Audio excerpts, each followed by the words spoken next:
Chapter 1161, Retreat and Running, I. Guan Gongxiao cupped his hands. He still looked puzzled. He raised his head so his forehead was no longer pressed to the ground and said slowly, I am dull-witted and still do not understand. From the report of the disciple who came to surrender from Profound Peak Gate, the person in that secret chamber was Fu En. Taoist Master Zhejiang checked it. I took his belongings afterwards, and those around me also said it was Fu En. Before Yi Hui could answer, Guan Gongxiao respectfully kowtowed again. I understand what Taoist master means. Everything can be weighed, but Kong Heiying is a purple mansion realm seed with high innate ability. How could this matter be compromised? If we let it slide and Kong Heiying breaks through, he may pose just as much threat as Li Ziming. Yi Hui showed a trace of approval at last and nodded. He pressed his forefinger and thumb together, flipped over the brownish jade pendant in his hand, and revealed the gilded inscription on it. Kong, the Taoist master said in a low voice, how could I not know? I have seen Kong Heiying with my own eyes. I've fought him, drank with him, and even worked with him to deal with that fool Gu. I would not mistake his aura for anyone else. His expression grew complicated as he said, the person in that secret chamber was indeed Kong Heiying. His aura was unmistakable. No matter how many errors there are, this point will not be wrong. Guan Gongxiao suddenly understood and said respectfully, I understand now. This is the Li family's show of sincerity. They spread word that it was Fu En to keep their clean reputation, while actually offering Kong Heiying to us with cupped hands as a subtle plea for peace. No wonder, no wonder. Once he grasped that point, everything clicked into place and he continued, therefore, with Floating South heavily garrisoned and Profound Peak Gate left thin in the wilderness, the reasoning is the same. If Taoist master had not pointed it out, I would have made a great mistake. Yi Hui's gaze did not stay on him. Instead it passed through everything before him and locked intently on the character Kong in his hand. A hollow feeling rose in his chest. It is as good as completely finished. Guan Gongxiao remained thoughtful and said respectfully, rest assured, Taoist master, the Kong family Tao lineage, I will eradicate it completely. Halfway through his words, Yi Hui shot him a tired look. The corners of the Taoist master's eyes were sharp, and his exhaustion made him seem even more brutal, which immediately unnerved Guan Gongxiao. Yi Hui said coldly, leave some face for Purple Smoke Gate. Kill, kill, kill. They have come all the way from the Outer Sea to Jiangbei, and you are still obsessed with killing. Look at Chengyan Gate and learn from Zhang Kaiyan. Chengyan Gate has already become the leader of the orthodox path in Jiangbei, and you are still running around killing people here. Guan Gongxiao bowed in fear and exclaimed, I know my wrongdoing. Yi Hui slammed the jade pendant onto the table with a sharp crack. When you're in the mainland, you follow mainland rules. If I hadn't personally gone there back then, Gongsun Beifan would have long defected to Chengshui Marsh. How would he ever have served under you, Guan Gongxiao? Guan Gongxiao lowered his head as he replied, the 500,000 people of the wilderness already hate our capital Immortal Tao. If we don't use them as blood food, we'll just leave behind countless enemies for nothing. Yi Hui grew slightly angry and scolded, you still think like someone from the Outer Sea. Li Chenghui already showed you the example long ago, yet you still haven't learned. Why is the territory of Hidden Cloud still in chaos today? Take the wilderness, spare the 500,000 people, show great mercy, and reverse the heavenly principle. Depose heirs of small families, raise the lesser branches, and let minor sects punish their own. In doing so, the foundation of Profound Peak Gate's populace will dissolve, and when they return under Purple Smoke Gate's banner, there will be no chance for correction. 1 or 2 Foundation Establishment Realm cultivators will remain at most, and after 3 generations, all hatred will fade. Guan Gongxiao could only answer softly. Taoist Master Yi Hui's tone grew calmer. I will not show myself often afterward, nor will the Bei capital Immortal Tao. Dissolve great families, divide the spirit fields, forbid annexations, and abandon the path of blood qi. We must claim the mantle of orthodoxy. Guan Gongxiao said in a low voice, there are many arts of blood qi within our Tao lineage. We can only rely on Outer Sea outposts for supply. Yi Hui shook his head and said, learn from the north. Apply pressure and taxation until the lower ranks secretly refine blood qi themselves. Then you can purge demons under the name of defending the Tao and AC. Acquire blood qi. There are lessons to learn from the east, south, west, and north. You still have much to improve. Learn from the Li family's control and governance over their people, but don't imitate their rigid self-restraint.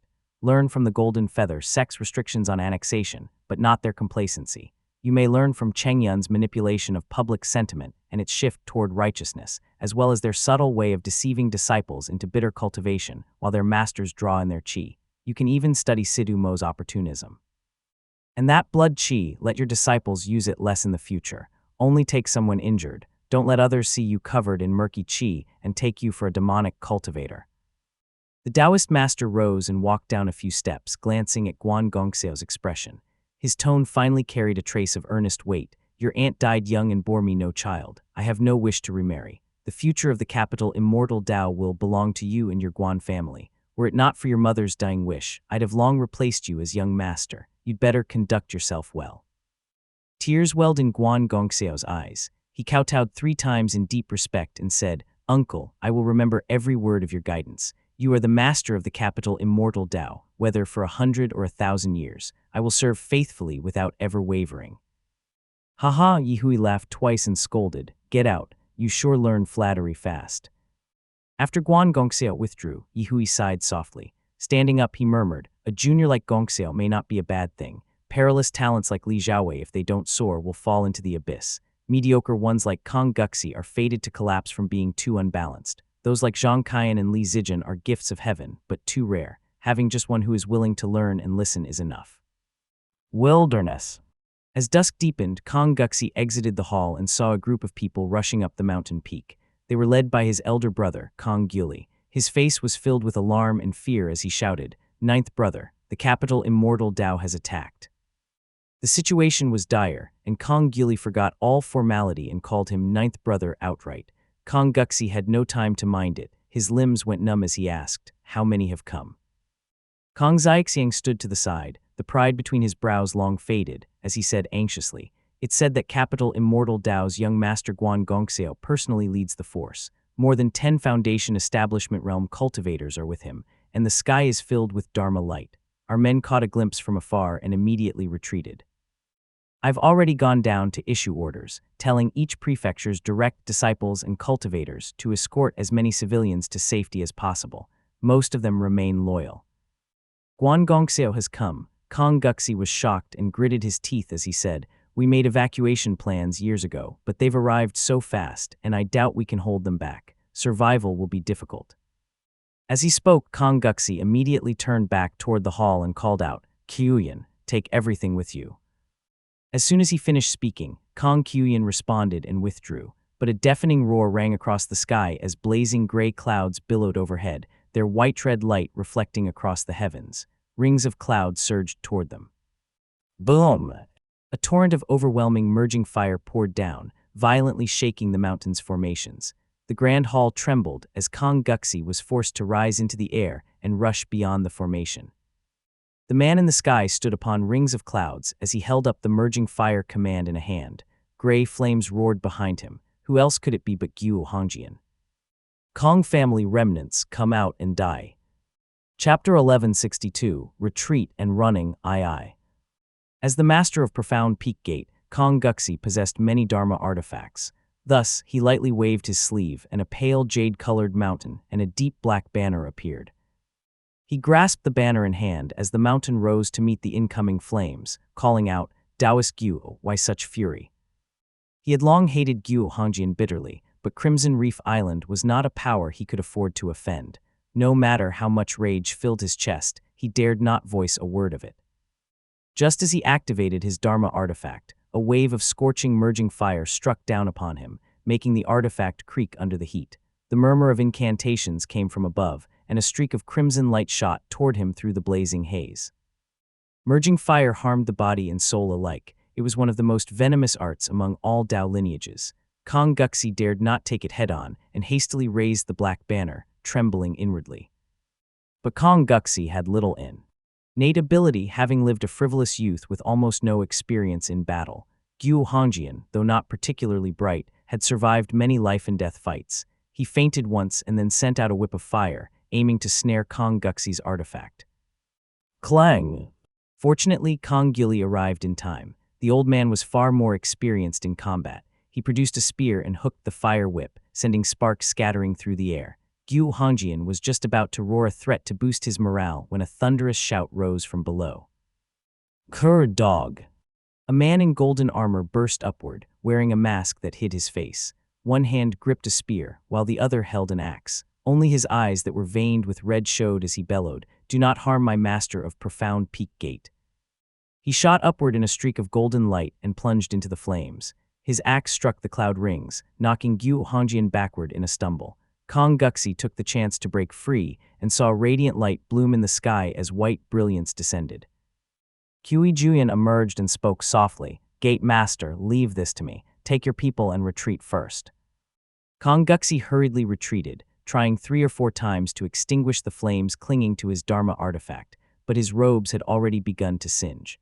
Kong Gili stepped forward to help him smother the merging fire, and several Foundation Establishment Realm cultivators of the Kong family gathered around him. Kong Guxi looked toward the dark clouds on the horizon. Fu Yuezi, fierce and unyielding, had activated his immortal foundation, the heavenly gilded helm, causing his body to gleam with golden light. Together with Kui Juyan's spells, they held the enemy firmly in place. Yet figures were still flying toward them from afar, and Kong Guxi's heart trembled as he asked, "The capital immortal Dao forces are overwhelming. What of Moongaze Lake?" Kong Xiaxiang replied, "It is said that the capital immortal Dao's forces attacked Floating South, and Sidu Mo has taken the chance to march south. Floating South is in grave danger." Kong Guxi flinched as he asked, "The Sidu family was once our ally, and now they have come to this. Do any of you have a plan?"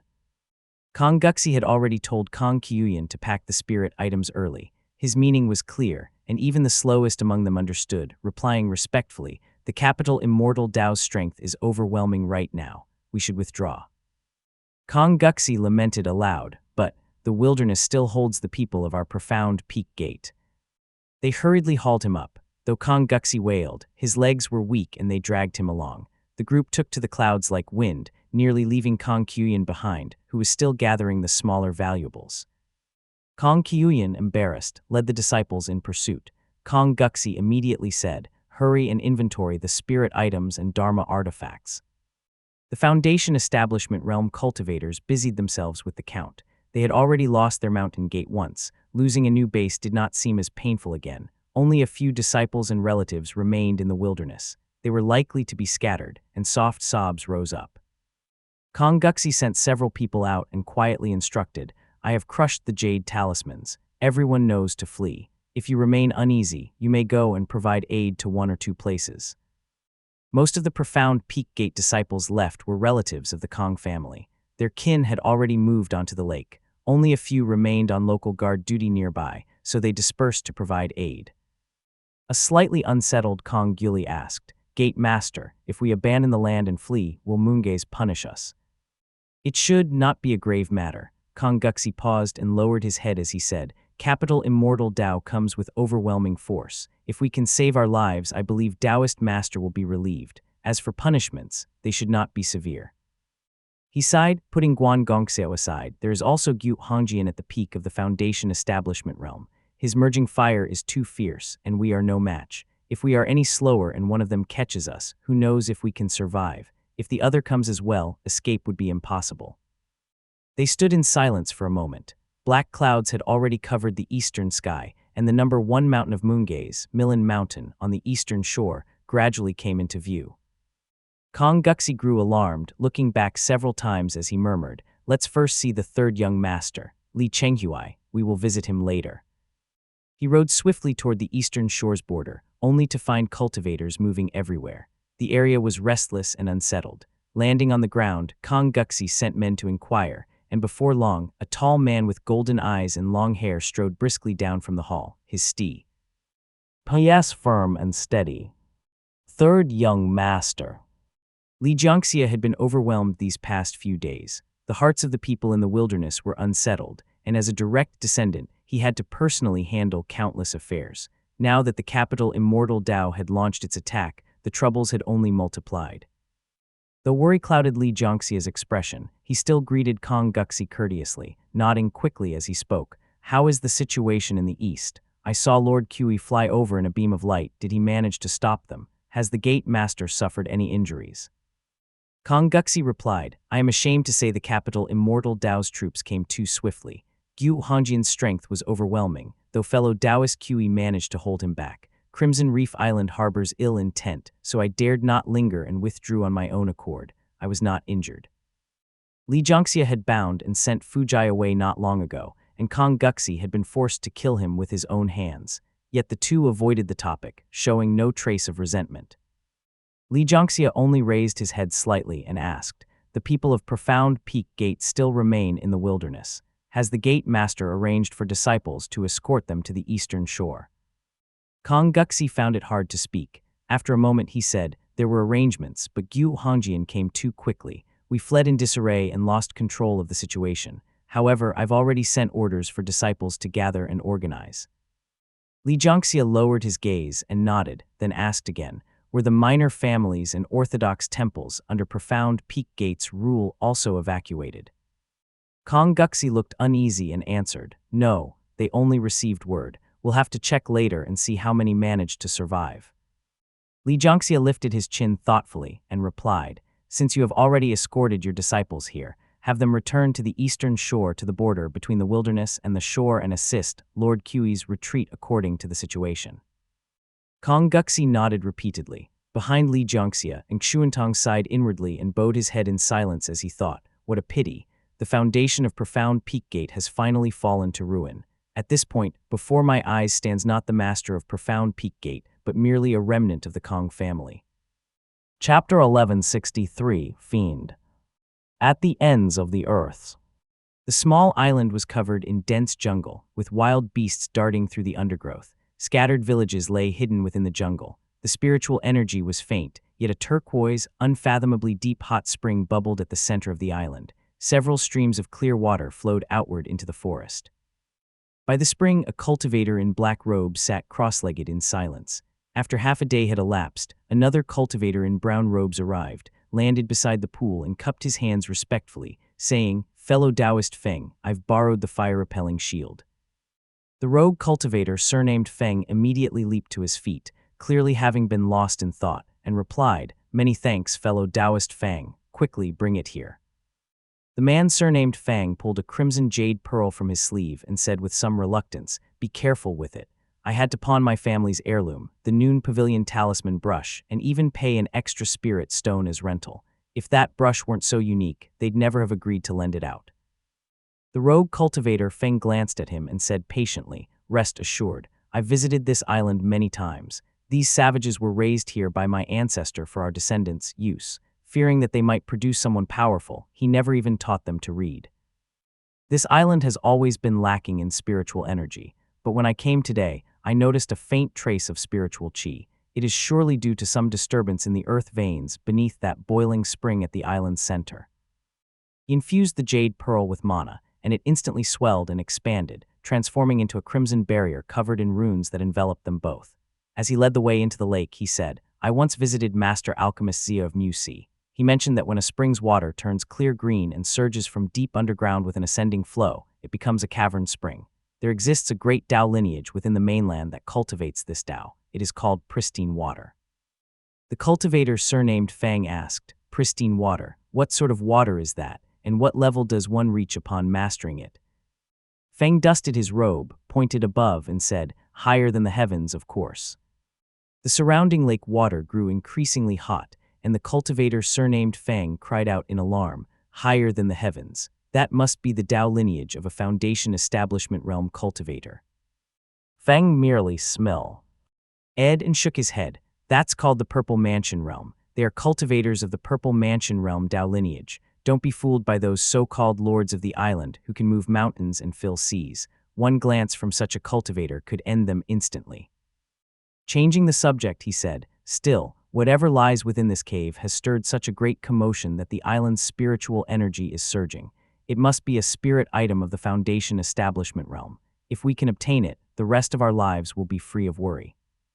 The cultivator Fang sighed, "I'm relying on your guidance, fellow Taoist. I'm just a lowly cultivator of unrefined qi. Even with a fine treasure, what could I do? You, at least, cultivate orthodox qi. If fortune smiles upon you, remember to give me a hand when you rise." They entered the earth vein as they spoke. Scalding steam mixed with tongues of flame on either side, making their Dharma artifact buzz under the heat. The cultivator Feng's mana was clearly weakening, so he handed control to his companion and said grimly, "So fierce, We haven't even reached the depth of the earth vein. What kind of terrifying earth fire is this? Fang clearly lacked his companion's Dao lineage experience and had never seen such earth fire before. He could only pretend to understand and nod. Fang's expression shifted several times before he gritted his teeth. How many pills do you still have? Fang muttered the count of the few pills left in his pouch, and Fang decided firmly, our pills are enough. Since we've come this far, how could we return empty-handed? We must go deeper into the earth vein. Even if we gain nothing, at least we'll see what lies below. He gritted his teeth, pushed his mana to the limit, and flew for nearly 15 minutes. At last, the steam before them began to ease, and the flickering firelight seemed to reveal an open space ahead. The cavern floor was smooth and paved with slabs etched in countless intricate patterns.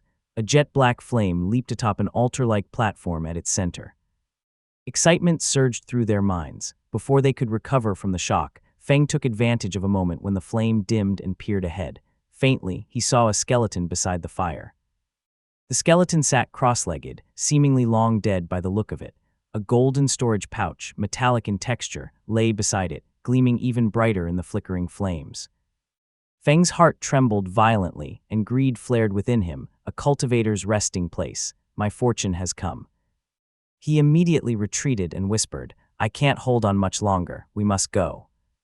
Both men were at their limits, and the surrounding flames brightened with the pulsing rhythm of the earth vein.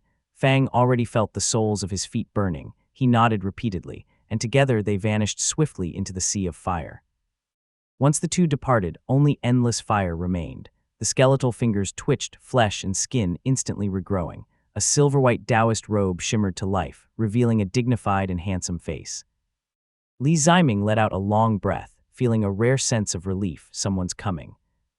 Trapped by Cheng Xiao's mulberry conquered ninefold profound method, Li Ziming could not leave this place. The flames within his body would flare up like a beacon the moment he stepped out, forcing him to suppress them with spirit items. Months had passed, and he had already consumed over a dozen drops of such treasures. His only hope now was that someone would arrive from outside. This spring is subtle and unassuming, likely formed from a shift in the earth vein. It won't draw much attention, but that's also the problem. Few come here. After waiting months, all that appeared was a first-stage Qi cultivation realm cultivator. A mere Qi cultivation realm cultivator was of no use. Had he not deliberately suppressed the flames within him, those two would never have even noticed his presence. So Li Ziming left them alone, casting a long line to lure in bigger prey. Qi cultivation realm cultivators won't do. At least a foundation establishment realm cultivator must come. Only then might there be a chance of escape. The only medicine he had capable of healing a Purple Mansion realm cultivator's wounds was a single true profound heart-cleansing pill. However, his storage pouch still held several treasured panaceas and supplementary ingredients. As a Purple Mansion realm alchemist, he had gradually developed a treatment plan over the past few months. Unfortunately, the main ingredient required the flesh of a Foundation Establishment realm demonic creature, something impossible to refine while trapped here. If I can bait a few Foundation Establishment realm cultivators, have them gather a few spirit items for me, and then capture a Valley Water demonic creature, I can concoct a pill to temporarily suppress my injuries. After pondering briefly, he channeled his immortal mirror, sending his spiritual sense outward to watch the two men depart. Yet before they even left the island, the black-robed cultivator surnamed Feng seized the moment when his companion's mana was spent, drew his sword from his storage pouch, and sliced the man into pieces without hesitation. How decisive! Now he doesn't even have to return the Dharma artifact, he can just claim it for himself. Li Ziming watched coldly as the black-robed cultivator departed the island, a strange feeling rising within him. So now I've become one of those storybook villains, a Purple Mansion realm fiend sealed within the earth vein, waiting for some foolish youth to release me by accident, only to be slain 78 chapters later after countless twists and turns by an immortal sword. What a beautiful tale indeed. Chapter 1164, Drifting into the Mist, I. Moongai's Lake. A black shadow flashed by as a man in dark robes sped through the wind. His feather-like garments left behind a trail of chilling frost in midair, and gray mist spread wherever he passed. His robe was adorned with clusters of long black tassels, each over a foot in length, their shimmering ends subtly shifting in color. Empowered by these ornaments, the man grew quicker and quicker as he flew. Plainly put, the upper feather night robe was the finest Dharma robe the Li family had ever seen. Li Zizhai had gone to great lengths to obtain it, and among all cultivators below the Purple Mansion realm in Jiangnan, few could boast of possessing anything superior. The two-finger-long piece of black jade in his hand looked ordinary, no more than a flawed stone at first glance, but Li Chenghui knew better. The Night Ghost's secret talisman was far more extraordinary. The Li family only knew that the Night Ghost's secret talisman could summon Foundation Establishment realm strength, but Li Chenghui understood that this was in fact a genuine ancient Dharma artifact. It was capable of far more than merely calling forth a Night Ghost. His current cultivation, however, was far too shallow to unlock its full potential. Before long, the scenery of Floating South arrived before his eyes. The sky blazed with intertwined red and white flames. Li Chenghui quickened his pace, his form blurring like rippling water as he rode the wind higher. Li Minggong stood aloft, a cup in hand and spiritual flames surging around her as she blocked Guan Lingdi's advance. Maya Ashui, the white ape, and even Buzhai were entangled in a fierce battle above, clearly outnumbered and struggling to hold their ground, their faces pale with strain. My elder brother isn't here. Li Chenghui pondered briefly. His elder brother Li Chenghui must have gone to aid Ding Weizeng.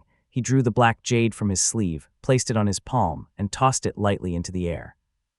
Violent winds suddenly erupted. Wisps of yin qi spiraled in the air as a hulking yaksha with a single horn burst forth, brandishing a black she-forged trident before charging into the ranks of the capital Immortal Dao.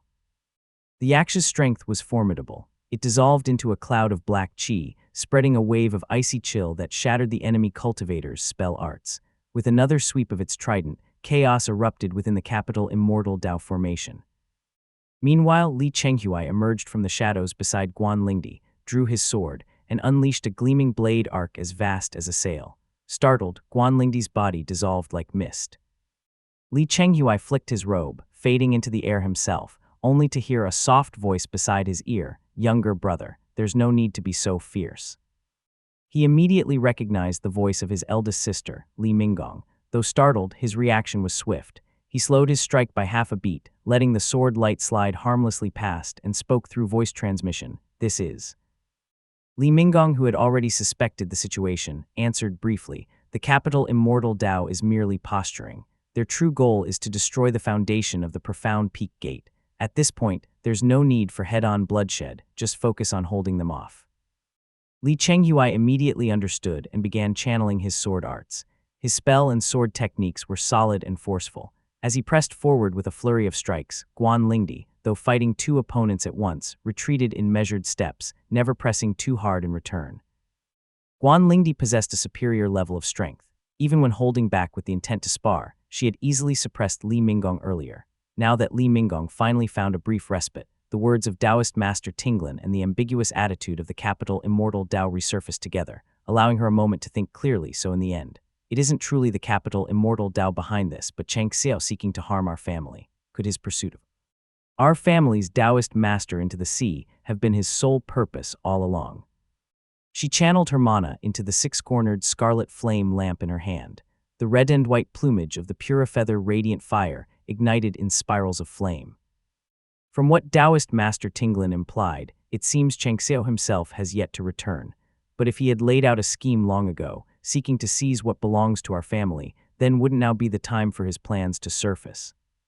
If that's the case, then the Taoist master posing as Sumian must be another Purple Mansion realm cultivator from Cheng Xiao Gate, Taoist Master Chengyan. For reasons unknown, Taoist Master Chengyan had always remained in seclusion. Yet given the current circumstances, his emergence would no longer be without cause. A tense unease began to coil within Li Minggong's heart. What instructions did Taoist Master Cheng Xiao leave for Chengyan? If he's here seeking information, then he must be preparing to act soon. It felt as though she were standing within a fog and unable to see anything clearly. Was it a mistake to defend Floating South? Yet even if we were to abandon this place and retreat north, as long as our Taoist master doesn't return, would we truly find peace? It would only mean drawing new schemers to our doorstep on the northern shore. Floating South. The sky grew dark and heavy. Winds roared, golden light coiled through the clouds, and thunder rolled like a cavernous roar from the heavens. Li Chenghui stood upon the storm, his robe billowing and a long spear in hand. Lightning cascaded from the heavens, each strike converging before him to form a roaring waterfall of thunderous rain. He had arrived riding the thunder and had descended without warning. Wielding the sixfold profound thunder punishment tokens, he had unleashed 9 bolts of lightning in rapid succession, striking down a guest cultivator from the Golden Tang Gate and freeing Ding Weizeng. Of the 5 Foundation Establishment Realm cultivators remaining, aside from Sidu Mo, only 3 now formed a defensive ring around Sidu Bio as they faced Ding Weizeng. This was Li Chenghui's first time crossing blades with Sidu Mo, though his Dao lineage did not grant him the upper hand. His Dharma artifacts restrained the Golden Tang Gate's techniques. Fighting alongside Ding Weizeng, they managed to suppress their opponents. With a wave of his hand, the 6 thunder punishment tokens spun around his wrist, emanating ripples of silver-white brilliance that burst outward. When Yang reaches its peak, 6 thunders are born. Brilliant white light flared as 6 slender, elegant command tokens flashed in unison, runes igniting one by one. Opposite him, Sidu Mo casually flung forth a golden shield. Boom! A wave of black smoke surged upward. Fortunately, the golden shield was not a blood-bound weapon and managed to hold firm. Sidu Mo swiftly drew his blade, parrying the thunder spear that thrust from within the smoke with a sharp metallic clang. Clang, clang, clang. Li Chenghui's thunder spear whirled through the air, each strike pressing hard against the Golden Tang Gate master before him, though his own expression remained tense and unsmiling. What is Sidu Mo truly after? Something was terribly off. The Sidu Mo before his eyes was nothing like the master of Golden Tang Gate he knew. Chapter 1165, Drifting into the Mist, II. Sidu Mo had been a Foundation Establishment Realm cultivator for many years and had long since begun training in secret techniques. Even suppressed by the Chongming Profound Insight Screen, which restricted his golden needles and blade, he should never have been this easy to handle. Li Chenghui's gaze deepened as he examined the Golden Tang Gate master before him. His elder sister had described Sidu Mo as cunning, deceitful, venomous, and cruel, yet the man who stood before him now looked more like a quiet, expressionless cultivator. Nearby, Ding Weizeng's unease had already taken root. He had met and fought with Sidu Mo many times and knew the man well. The venomous, scheming light that should have filled Sidu Mo's eyes was gone. It was replaced by a cold, silent calm that filled Ding Weizeng with dread. He secretly sent a voice transmission. Lord Chenghui, this man may be plotting something. Li Chenghui frowned in doubt. You've all said he's deceitful and unpredictable. If he truly has a scheme, why present himself like this and only invite suspicion? While the 2 members of the Li family whispered their doubts, Sidu Mo simply rode golden light and walked against the wind beneath a sky filled with thunder. The bronze-green glow of the Profound Insight Screen shone down from above, locking his 2 Dharma artifacts in midair and leaving them unable to move. Forced to form hand seals, he released bursts of light to meet the thunder strikes. The fight was stifling and one-sided, yet his face showed no emotion as he endured it in silence. Sidu Mo had clashed with the Li family as far back as the era of Li Yunjiao. His Foundation Establishment Realm years far exceeded theirs. He was an elder on par with Li Xuanxuan's generation. To now be suppressed by a junior like Li Chenghui through the aid of Dharma artifacts was, by all measures, a humiliating fate, yet he only fought in silence. Before setting out that very morning, Sidu Mo had received 3 flying messages, all from the Great Void. 2 instructed him to kill Li Chenghui, and 1 ordered him to slay Ding Weizeng, all to force Li Xiaowei's appearance. Along with the letters came a gray cord patterned with mountains and rivers, its edges gilded in pale light, and a purple talisman radiating an unfathomable aura like rippling violet water. When he touched it, it felt icy cold, and the chill pierced straight into his heart. He could not discern the talisman's details, but he knew that gray cord too well. He had read of it countless times in the records. It was the prized treasure of his own gate's Taoist master Sidu Huo, a purple mansion realm spirit artifact. The mountain-dimming, peak-moving cord. His gate's Taoist master, Sidu Huo, had long fled overseas, his life or death uncertain. Rumor had it that his Dharma body had been grievously wounded by Yuan Su and that he had lost an arm. He had not dared return inland since. Why then would he involve himself in this? What need did he have to stir muddy waters now? For all those years contending with the Li family, Sidu Mo had always lingered on the edges of the unspoken rules. When Li Xuanfeng waited offshore back at Golden Sack Island with bow in hand, Sidu Mo had cowered on the island, trapped and unable to move. Yet even then, his fear had not been as great as what he felt now. Since its 3rd generation, the Golden Tang Gate had seen so many of its gate masters die violently, take their own lives, or be slain by their brothers that the count was now lost. Sidu Mo himself had risen to power by killing his elder brother. Having survived so long in such a treacherous lineage, his insight was anything but dull, and he understood perfectly well. At present, the only one who can kill a direct descendant of the Li family, and do so within the bounds of the rules, is me, and me alone. The Li family had placed all their hopes on Li Ziming, who was beyond their borders. Likewise, the Sidu family's survival hinged on Sidu Huo, who also lived in exile. At this very moment, there was no one more suited for this task than Sidu Mo himself. In terms of enmity, his feud with the Li family ran deep. In background, he too was descended from a Purple Mansion realm lineage. It was an inheritance as dangerous as it was burdensome, something one could neither hold onto easily nor cast aside. The only difference was that Taoist master Sidu Huo no longer cared much for the Golden Tang Gate.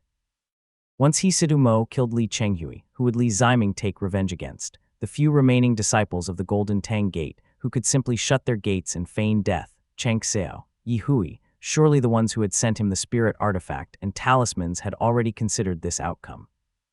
But could he truly return to the Golden Tang Gate and enter quiet seclusion? Impossible. The man clad in golden armor stood cold and motionless. Outwardly, he seemed trapped under his opponent's assault, yet within, it felt as though he were gripping a knife of pure frost, its edge biting into his bones as he hesitated, frozen. Yes, the Golden Tang Gate possessed a Purple Mansion realm formation, but what use was that now? The formation plate had been sealed by a divine ability and could not move. The Golden Feather sect as well as the Azure Pond sect and the UA Cultivating sect held formation-breaking talismans. No matter how powerful the formation, it could no longer shield him. If he unleashed this Purple Mansion realm spirit artifact and slew Li Chenghui, the Golden Feather sect's Taoist masters would surely come. They would kill him, both to appease the Li family and to seize the mountain-dimming peak-moving cord for themselves. They would show no mercy. But if I do not kill him, then after taking the treasures of 2 Purple Mansion realm Taoist masters and disobeying the orders of 3, who under heaven would ever allow me to live? Sidu Mo had once thought of offering the mountain-dimming peak-moving cord to the Golden Feather sect in exchange for survival, but he knew all too well that at this moment, every detail of what happened atop Mount Tangdao would be visible to them. Their silence spoke volumes. Taoist Master Qiushui has been in seclusion these past years, and Taoist Master Tianhuo now oversees the Golden Feather sect's affairs. His silence means consent. It's even possible that one of the messages came directly from him, thought Sidu Mo. No matter what he told himself, he was still the gold. In Feather sect's hound, without their approval, who would dare act?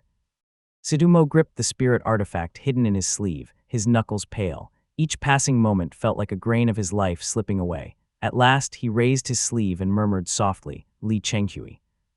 The man opposite glanced at him, his eyes gleaming like drops of black ink, sharp and profound. Thunder traced roaring arcs along his robe. Sidu Mo stared, dazed, as his teeth ground audibly. There's only one path left, only one path to survive. Li Chenghui stared back at the man before him. Sidu Mo's golden robes rippled in the wind, casting waves of radiant light. The man's emotions surged uncontrollably, and his white, sharp teeth bared as his body hunched inward, emitting strange, guttural sounds. Metal belongs to Zhang and Xin, renowned, vast, and powerful. Earth forms the mountains, steadfast in nature, yet bound by such forces, metal turns ominous under constraint. A sudden realization struck Li Chenghui. He stepped back instinctively, just as the man before him lifted his head and let out a roar like a beast. Ha!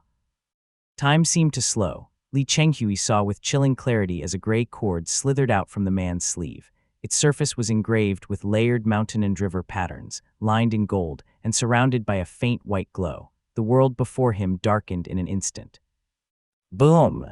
The Chongming profound insight screen in the sky shook violently as a deep, muffled bang rang out. It shot away like an arrow released from its string. Waves of golden needles rained down as fish-like blades darted outward, filling the air with shrill, cutting screams. In the next instant, the 6-fold profound thunder punishment tokens suspended in midair exploded in bursts of lightning. Scattered by the impact, they flew in all directions. Their thunderous power had held back the gray cord for a fleeting moment, but the resistance vanished as quickly as it came, as the lightning was extinguished to nothing. A spirit artifact. Alarm flared in Li Chenghui's mind, but but the spirit artifact was already upon him, swift as a gust of wind. Like a living serpent, it leaped forward and coiled tightly around his spear. Though Li Chenghui ranked among the foremost members of the Li family and wielded a spear that was a Foundation Establishment Realm Dharma artifact, it was still a conventional weapon that was far inferior to Li Qinghang's Duryuo. Even if he had wielded that famed spear, it would have fared little better against a spirit artifact. With a sharp crack, the lightning along his spear was snuffed out. Its mana dissipated as the gray cord bound it tight, flicked once, and sent it tumbling helplessly to the ground. But in that very moment, Li Chenghui drew another Dharma artifact from his sleeve, a palm-sized bronze mirror engraved with two concentric rings of running beasts, its surface shimmering with ornate patterns. It was the Copperwing bright white mirror. This mirror had been acquired from the capital Immortal Dao. Though elegantly crafted, it was not of high grade, but still stronger than his spear. It leaped forward and struck the gray cord with a sharp, ringing clang, only to be flung backward, emitting a strained, creaking whine as if crying out in pain. Yet the resistance of those artifacts had not been in vain. Ding Weizeng, standing nearby, had already swung his staff, while Li Chenghui seized the brief opening they created. He opened his mouth, drawing out a thread of white light from the thunder pool within his body. Purple Talisman Origin Light's Secret Technique. Chapter 1166, Resolve and Bearing I. Brilliant white motes swiftly swelled and transformed as a waterfall of lightning poured down, blocking the gray cord. Only then did the violent roar of thunder resound. Boom! The Purple Talisman Origin Light Secret Technique truly belonged to the Dao lineage of thunder steering and cloud dwelling. Its blazing lightning and explosive force spread outward together. Its power far exceeded that of the previous Dharma artifact, clearly slowing the gray cord's speed and even sending it hurtling backward. Yet the thunderfalls did not last long. The mountain and river patterns along the gray cord lit up one after another, and the center of the lightning torrent caved in as if a hole had opened. It collapsed in an instant as all the violet thunder essence was drawn into the cord like a whale swallowing water, vanishing completely without a trace. It's a spirit artifact of the earth virtue and metal virtue. Earth smothers flourishing thunder, and metal dissolves lingering lightning. They're both the greatest counters to my thunderlight. Li Chenghui recognized it immediately. For years, his thunderlight had been swift and domineering, subduing demons and striking down foes, but he had finally met someone who could suppress him. He drew back his spear, turned, and retreated upon a surge of lightning. At the same time, Ding Weizeng already rushed in to assist, striking the gray cord twice with his twin staves. Yet the cord remained calm and unhurried as it slipped away into the great void. Sidu Baiao and the others advanced together to block its path, while Sidu Mo, face cold as frost, stepped upon the wind in pursuit of Li Chenghui. Two streams of light, one gold, one purple, shot into the heavens. Li Chenghui sped eastward without hesitation. Dark azure light rose above his head as a series of screens unfolded. The radiance of heavy abyssal burst forth, surging straight toward Sidu Mo. However, the escaping light surrounding Sidu Mo was entirely cultivated by his own means rather than empowered through any Dharma artifact, making it difficult to disrupt. Moreover, he already understood the purpose of the Chang'eming Profound Insight screen floating in the skies. The golden needles and knives had long been tucked into his sleeve, and when faced with the incoming azure light, he merely paused for an instant. Fortunately, Li Chenghui's escape light was a shade faster, keeping him temporarily ahead. As the glow of the Chang'eming Profound Insight screen turned back, a golden radiance suddenly appeared before him. His opponent's spell art had secretly circled around to cut him off. Thunder gathered in Li Chenghui's palms, and he shattered the spell art with a powerful push. As he rode the lightning onward, a thought flashed through his mind like a bolt. Sidu Mo possesses a spirit artifact. It must mean the Purple Mansion Realm Cultivator has intervened. Li Chenghui felt little panic in his heart. There was only a deep, heavy solemnity. Who stands behind this? Sidu Huo, the Golden Feather Sect, the capital Immortal Dao, Chengxiao, perhaps more than one, the shared intent of several Purple Mansion Realm cultivators. This is all for my young heir. I am merely a cultivator whose Thunder Arts Dao has been severed. Why would they muster such a grand formation against me? It's to force Mingwang to reveal himself. This isn't just Chengxiao's doing. I've long known that none within the Purple Mansion Realm cultivator wished to see Mingwang break through its boundaries, but I never imagined their actions would be so ruthless. Li Chenghui had always been deeply bewildered by Chengxiao's abrupt hostility and reckless provocation, but now he finally understood. I once suspected that Chengxiao's repeated strikes against the Son of Heaven's mandate were driven by hidden malice toward Mingwang. but I didn't expect it to come so swiftly and decisively. It seems I underestimated the resentment all these factions bear toward my family. Cheng Xiao merely followed the will of the many. Whether or not the cultivators wish for Mingwang to fall into Cheng Xiao's grasp, when it comes to forcing my family's heir to reveal himself, far too many interests have already aligned. After he revealed himself, some sought to capture him while others wished for his death. Cheng Xiao had calculated it precisely. As long as he forced Li Ziming into the sea and left him no chance to act, even if Yi Hui refused to intervene, many of the Purple Mansion realm cultivators would still stir the waters. It was not just the Golden Feather sect or Crimson Reef, but even the Sea family of the Azure Pond sect, which stood behind the Li family, could hardly resist the thought of driving them into despair. It was the perfect moment to push the Li family into the Azure Pond sect. Though Li Chenghui knew nothing of the events at Mount Luoxia, he regarded all these persecutions as born from fear of his family head. The conclusion he drew was no different, and his thoughts gradually pieced the truth together. As thoughts flashed through his mind, Sidhu Mo's face twisted with ferocity behind him. He reached down and seized a gray cord. The bright mountain and river patterns upon it shimmered as his voice rolled like thunder. Li Chenghui, prepare to die. The shout jolted Li Chenghui out of his thoughts. What kind of situation did Sidhu Mo find himself in? The records in the family history describe Sidhu Mo in clear detail. He is a crafty and poisonous character. My elder sister had dealings with him and confirmed he is a fierce hero. A person like him, even when using some spell art or unleashing a Dharma artifact, would normally keep silent, wear a calm expression, and avoid alerting others. He would not show the ferocious countenance he wears now, nor roar like thunder, as if afraid that I would be unaware. In that instant, Li Chenghui's mind cleared and he grasped one thing: even if he rages to kill me, the more I keep fleeing and making a commotion, the more it serves his purpose. He wants to force Mingwang to appear. He wants chaos so that all eyes will fall on our family head and the Purple Mansion realm cultivators will be satisfied. Only then will he create a chance for himself to survive. At this moment, Li Chengguo, I felt like a black moth on a spiderweb, flapping and struggling to survive. However, was the golden-shelled venomous spider on the other side, not equally trembling, trapped in the same web and fighting to stay alive? Boom! A surge of violet thunder slammed down behind him, unleashing a field of lightning. The golden needles retreated in all directions, but a gray cord shot forth like a venomous snake from among them. Although Sidhu Mo appeared desperate and furious, speaking harsh words that trembled with warning, he knew very well about what must be done and what must not. He did not loosen his grip for an instant. The spirit artifact that suppressed the thunder continued to bind it even tighter. Li Chenghui seized the chance to swallow a pill. A red radiance flared around him as both his cultivation and lifespan were drained, and he hurried eastward. Li Minggong and the others were clashing with the capital Immortal Dao on the other side of the floating South Territory. Although their situation was likewise grim, it now appeared to be his only opening.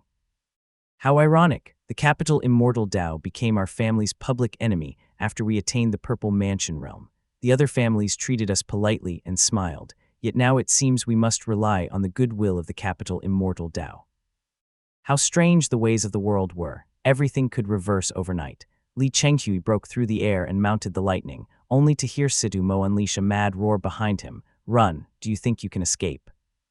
The cry, driven by mana, rang across the sky and entered Li Chenghui's ears.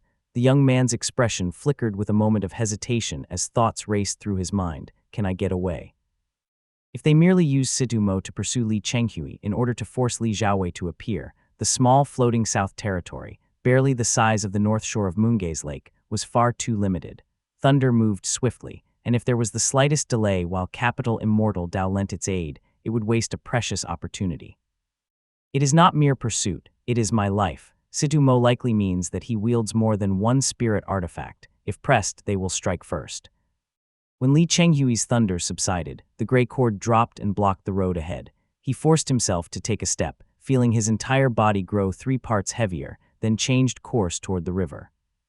Beyond the river lay Moongaze Lake, the very place where Li Xiaowei was secluded for cultivation.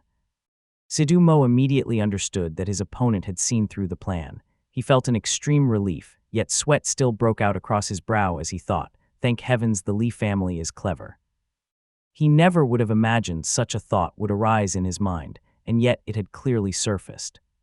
Head south, force Li Xiaowei out onto the lake, and both of us may live. If not, you die and I too shall be cooked alive. Chapter 1167, Resolve and Bearing II. Sidumo's face remained fierce and agitated, his eyes still frantic. The hand forming his next spell art stuttered for a moment from a breath of relief, and even the gray cord slowed. Li Chenghui took the chance to ride the lightning several steps forward, compelled by Sidumo's spirit artifact to cross the river. Boom! As the broad expanse of the river appeared ahead, the brows of the master of the Golden Tang Gate slowly rose. The gray cord in his hand burst into dazzling light as streams of runes flowed from the mountain and river patterns engraved upon it. They gathered in the air into strands of pale golden radiance that descended like silk. Clearly, a wondrous mechanism had been set in motion. It was not too rare for Foundation Establishment realm cultivators to wield spirit artifacts in battle. Ning Heiyuan of old had been one such example, and he even possessed an ancient spirit artifact. Yet in cultivation, combat proficiency, and the harmony between spirit artifact and Dao lineage, Ning Heiyuan was clearly inferior to Sidumo. Now, as that mystical power unfolded, Li Chenghui immediately sensed distortion on all sides. It felt as if he were trapped within rolling mountains and winding ravines. The gray cord continued to expand and spread, bringing down streams of pale golden light from the heavens, locking onto him through the vast great void. Sidumo was no easy opponent, and at this point there was no choice but to press forward.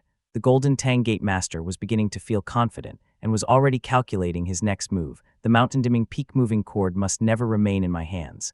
Once we reach the lake, Li Xiaowei will not be able to stand by. Even if he truly has shut himself away, Li Xuanxuan will be forced to rouse him.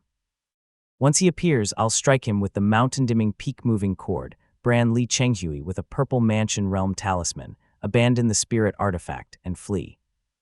Sidumo was certain.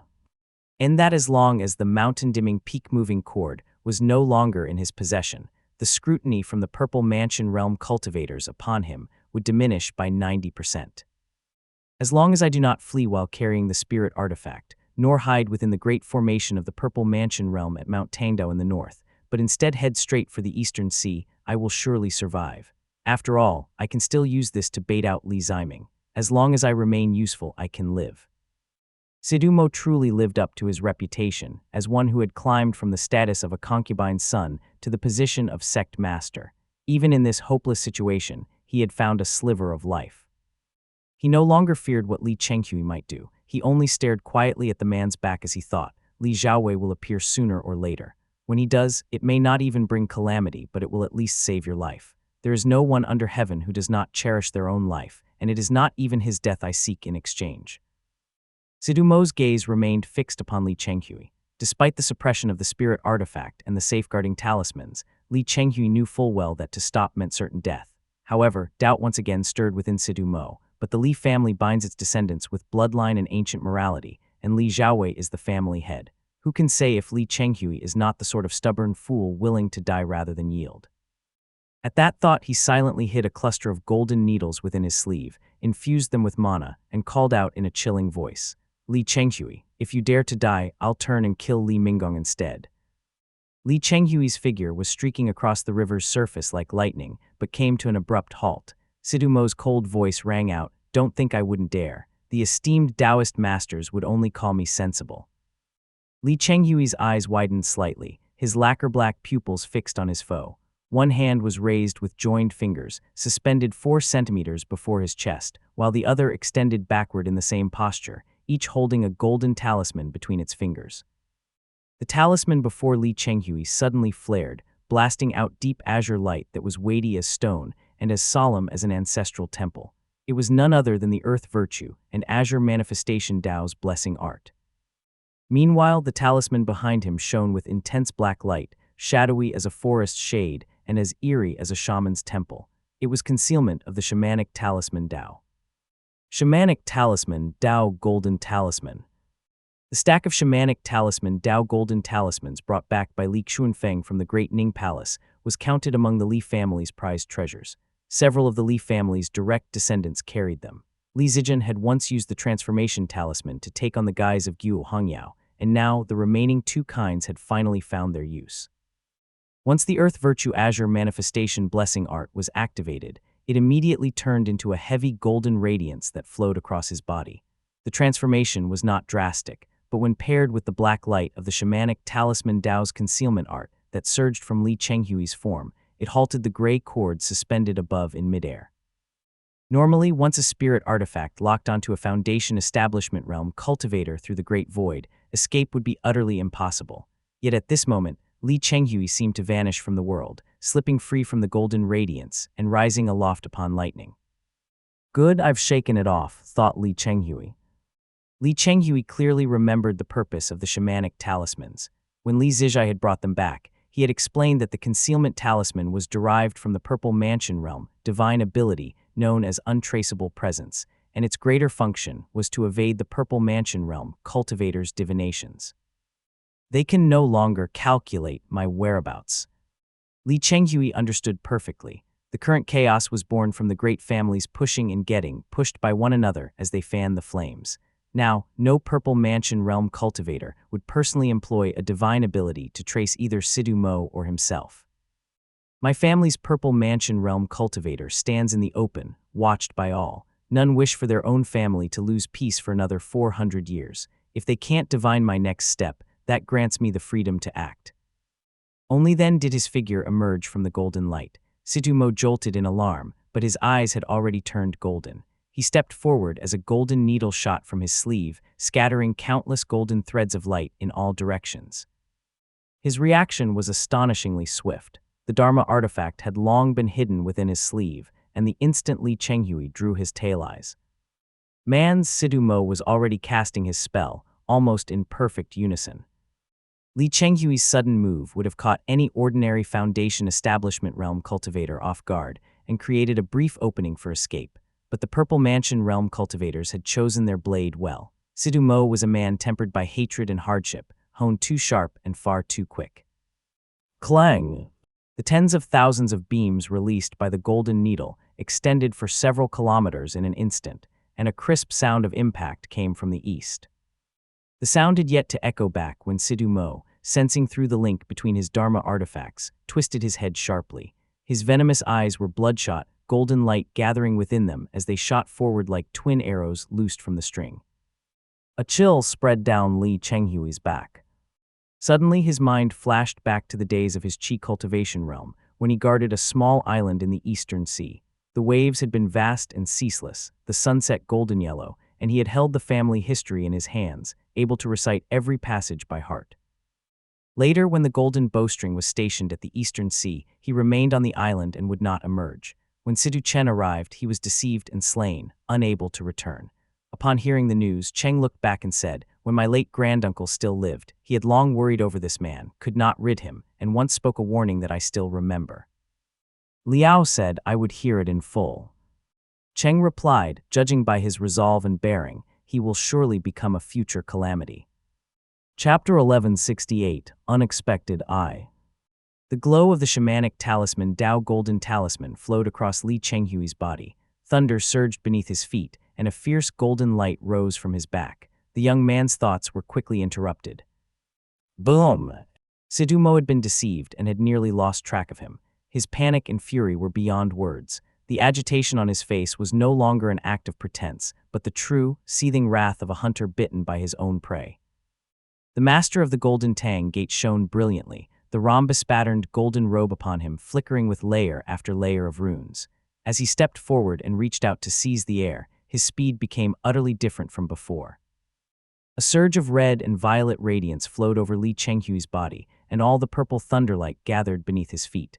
His expression was calm, without fear or worry, only a deep, icy stillness. He stepped through the air, moving just a fraction faster than Sidhu Mo and narrowly evading capture. Sidhu Mo, however, showed no hint of regret. As long as Li Chenghui remained within the range of his spiritual sense, escape was impossible. What truly terrified him was the thought of Li Chenghui vanishing again in an instant again. It had left him drenched in cold sweat. The gloom on his face quickly subsided, replaced by a chill, merciless calm.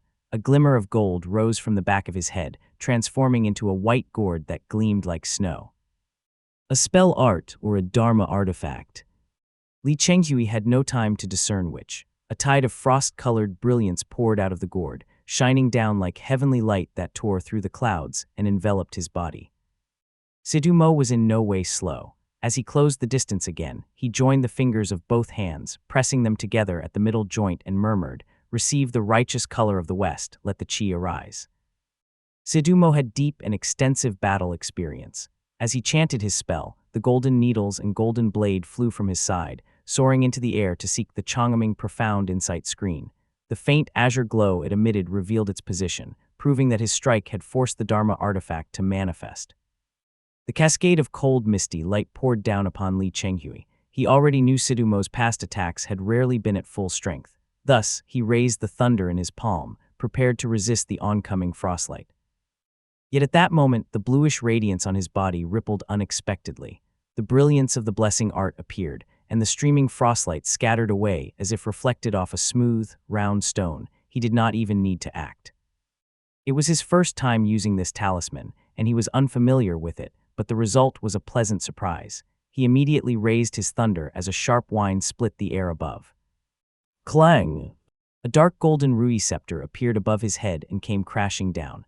Li Chenghui rose with lightning flickering around him, turning his power to resist. A white explosion burst in midair, scattering brilliant sparks across the sky.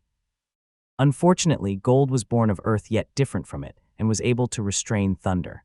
The Rui scepter easily shattered the lightning, striking the bluish light on his body and producing a CR. ISB crack. Crack. Li Chenghui knew that the protection of the blessing art had reached its limit.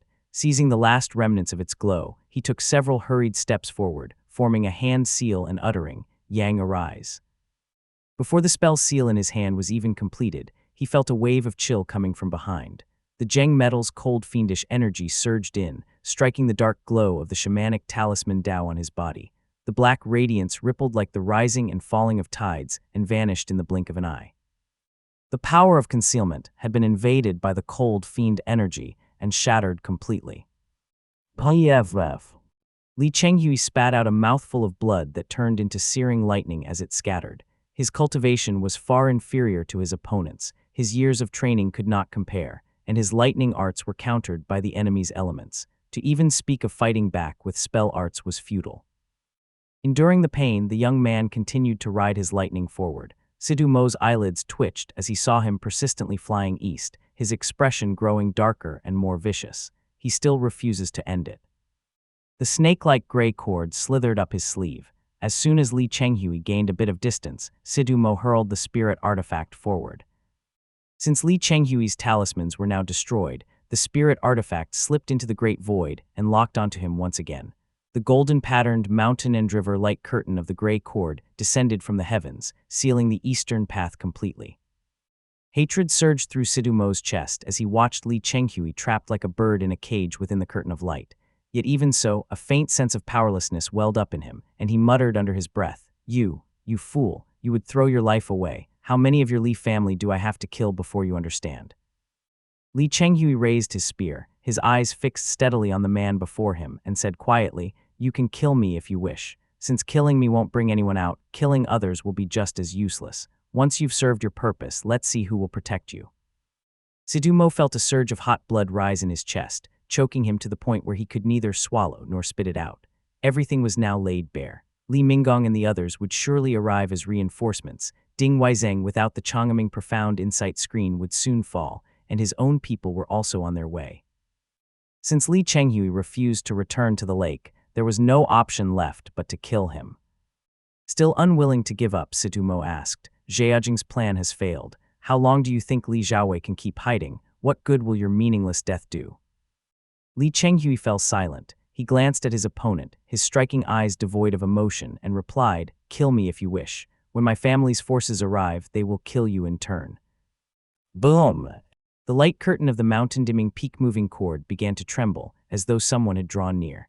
At last, Sidhumo gave up hope. He looked at Li Chenghui one final time and said, Whether I live or not is uncertain, but you must die first. Standing under the golden canopy of light, Sidhumo drew his blade. He watched the silver-armored, black-robed youth spit out a bright, blood-stained bead of light as blood slowly seeped across his face. Sidhumo's eyes lit up, and two coarse laughs rumbled from his throat. He had long held a grudge against the Li family, and seeing this sight brought him a dark satisfaction. Li Chenghui's eyes bulged from their sockets as his body turned into motes of light amid the raging thunder. His skin and flesh peeled away, dissolving into bloody lightning pulp. The suffocating thunder swelled through the radiance as 6 thunder-sanctioned sigils took form, greedily devouring every trace of mana within him. Sidhu-Mo stepped back without hesitation. The mountain-dimming peak-moving cord, now wrapped around all the thunder, was hurled heavily into the distance. Clutching the Purple Mansion Realm talisman in his hand, he leapt into the sky. Boom! No matter how powerful the thunder was, it could not prevail before a true Purple Mansion Realm spirit artifact, one embodying both earth virtue and metal virtue. In the end, all its might dissolved into a dull, drawn-out rumble. The raging lightning surged and clawed, eager to strike at Sidhu-Mo, but every bolt was imprisoned within, unable to escape even a single inch. As the radiance of the mountain-dimming peak-moving cord faded, all the pale golden light faded into the sky. Sidhu-Mo raised his brow and took everything in at a glance. Chapter 1169, Unexpected II. His Golden Tang Gate cultivators, Sidhu-Bio and the others, were arrayed and ready in the west. 1 or 2 bore some wounds, but none were seriously injured. Ding Weizeng's fate remained unknown. On the other side stood a woman in a red dress holding a 6-sided lantern. Red and white flames flickered gently around her. Her bright eyes were full of tears, and as the rest of the Li family stood behind her. Will they continue fighting? Sidhu-Mo had his answer in an instant. The Li family possessed talismans that could evade the divinations of Purple Mansion Realm cultivators. It stands to reason that Li Xiaowei can avoid their gaze without difficulty. If it were me, I would have slipped away in secret as well. Li Chenghui was right, killing them all would be pointless. Sidhu-Mo immediately stepped back. Sidhu-Bio came forward to meet him. The head of the Sidhu family produced a purple talisman from his sleeve and placed it into the old Sidhu-Bio's hand. Boom! Thunder suddenly flared in the sky. Even after being heavily suppressed by the mountain-dimming peak-moving cord, Li Chenghui's life-sacrificing thunder still turned the world white. Everyone closed their eyes and stepped back to shield themselves from the lightning. This had been precisely the purpose of Sidhu-Mo throwing the spirit artifact. He seized the mountain-dimming peak-moving cord as it traversed the great void, took a black brocade pouch from it, and handed the cord into Sidhu-Bio's hands. He transmitted coldly, "Kill them all. I will go to the lake and find Li Xiaowei." Boom! The lightning subsided, and Sidhu-Mo's figure dissolved into a pale golden streak and vanished. Sidhu-Bio could only raise his spirit artifact where he stood. A spell had already passed through the thunder toward them, fire intertwining with a converging water golden ring. The old man clutched the Purple Mansion Realm talisman and felt unease creeping over him. What is this for me to hold? He had no time to ponder. Li Minggong had nearly vomited blood at Li Chenghui's death. Tears stained her face, and her fury was plain to see. The old man could only raise the mountain-dimming peak-moving cord in defense. But he had not inherited the Gate Master's secrets. Though he understood that the cord held several wonders, he did not know the key methods. He could only release waves of yellow light to fend off the incoming spell. Sidhu-Mo raced south. Once he was out of sight, and the river's rushing waters flowed beneath his feet, he turned and set a course for the Eastern Sea. This was the most likely path to survival he could conceive in that instant. He had left the mountain-dimming peak-moving cord and the Purple Mansion Realm talisman with Sidhu-Bio so as not to covet a Purple Mansion Realm cultivator's treasure and invite greedy eyes. With the cord and the talisman as his trump cards, Sidhu-Bio could continue to carry out the Purple Mansion Realm cultivator's orders, draw attention, and even slay a Li family member or two, which would serve his purposes better. Sidhu-Mo had deliberately taken Li Chenghui's storage pouch so that Li Ziming would have a way to track him down. He was using himself as bait for Purple Mansion Realm cultivators. This way, even if one Purple Mansion Realm cultivator wished to kill him, others might oppose it. As for heading east to find Li Xiaowei, that was merely an excuse to soothe Sidhu-Bio, keeping him at ease while staying behind to die in his place. It's a pity about the Chang'eming Profound Insight screen. It was a fine treasure, but with Li Minggong present, I had no way of taking it. If she had delayed me, who could say what the outcome might have been? Having already abandoned the mountain-dimming peak-moving cord spirit artifact, he dared not covet the Chang'eming Profound Insight screen any further. Terrified and as cautious as if walking on thin ice, he rode the wind away. The sky ahead was gradually darkening. Sidhu-Mo's heart hung in dread, aching with fear. His hands and feet had gone cold. The river reflected the last light of sunset as his gaze swept from south to north. half expecting a Purple Mansion Realm cultivator to appear at any moment and crush him with a single strike. He flew for some time. The black chi thickened to the south as he gradually left the wilderness behind. There was not a soul in sight, not even a passing cultivator. The river's surface was as calm as a mirror, without a single trace of demonic creatures. Little by little, Sidumo's heart began to steady, though a cold sweat still clung to his back. His thoughts, however, grew clearer. It worked. The Purple Mansion Realm cultivators, each fanning the flames, would only grow more unified in their stance. Complicit in the scheme against Li Xiaowei, their silent intentions would, with every passing hour, tilt further toward destroying both Li Xiaowei and Li Ziming. After all, even if no one knew, it was better for those I have wronged to die early. His thoughts tightened and sank into silence. Sidumo knew he was now on the path to survival. The blood-stained, resolute face of Li Chenghui flickered briefly in his mind before fading away. Leaving the wilderness behind, Sidumo alternated between flying through the sky and diving beneath the river to disguise his trail. He clutched Li Chenghui's black storage pouch in his hand like a charm for survival, never daring to open it. His mana was nearly exhausted. Having used spirit artifacts to pursue his foe all the way, even his spiritual sense felt strained. After an entire day of tension, his mind finally began to ease. Splash! He burst out from beneath the river's surface, scattering waves of water that fell back with a crash. The heavens had grown completely dim, and the darkness around him was now deep and vast. A faint whistling wind rustled through the trees along the banks. The ripples subsided, and the river's surface grew smooth again. Sidumo lowered his gaze, his eyes fixed upon the reflection in the water. The surface reflected a man clad in gold and white armor, his black robe billowing backward in the night wind. A radiant, bright yang heavenly light flowed down from his armor, rippling across the river like molten light. His long black hair hung loose as two dark, flame-like arms extended from his back, each gripping a black halberd that was pointed at the river's surface. The white-veined black armor plate on his left hand was slightly longer, and his fingers held a golden talisman that shimmered in the wind and transformed into dark light. Concealment. The youth's other hand lifted the long halberd horizontally. Dazzling heavenly light surged wildly from its core, and the sharp edge expanded swiftly before his eyes. Sidumo vaguely saw a spark of radiance start glowing between the man's brows, then endless white engulfed his vision. Clang! The Dasheng halberd streaked forward and struck his Dharma robe with a thunderous crash. The top-grade Dharma robe of the Golden Tang gate groaned under the force, its fabric creaking in protest as Sidumo felt as though his organs were being set ablaze. Boom! An instant later, heavenly radiance, hidden light descended like a sharp sword, slamming into his face. The blast roared across the night, mingled with the sound of splintering and tearing that echoed through the heavens. A rush of fire seared down Sidumo's throat into his lungs as his body convulsed uncontrollably. Yet he felt no astonishment at the strength of his opponent after emerging from seclusion. Only a biting chill filled his heart. How is this possible? How could he appear here at this very moment? In these vast waters, how could he have intercepted me? Everything had happened too suddenly. Sidumo had never imagined that a direct descendant of a Purple Mansion Realm cultivator would appear right before him. Worse still, the sources of his arrogance back at the lake, the Purple Mansion talisman and the mountain-dimming peak-moving cord, had both been abandoned in floating south. The one confronting him at such close range was none other than Li Xiaowei, a Purple Mansion Realm seed. The golden robe he relied upon for survival could no longer endure.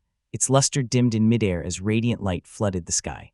Two dark, flame-wreathed arms closed in from either side, and the golden talisman barrier that flared around Sidumo failed to fully wrap around his body before those arms, imbued with spell-breaking power, tore it apart and corroded it beyond repair. PFF.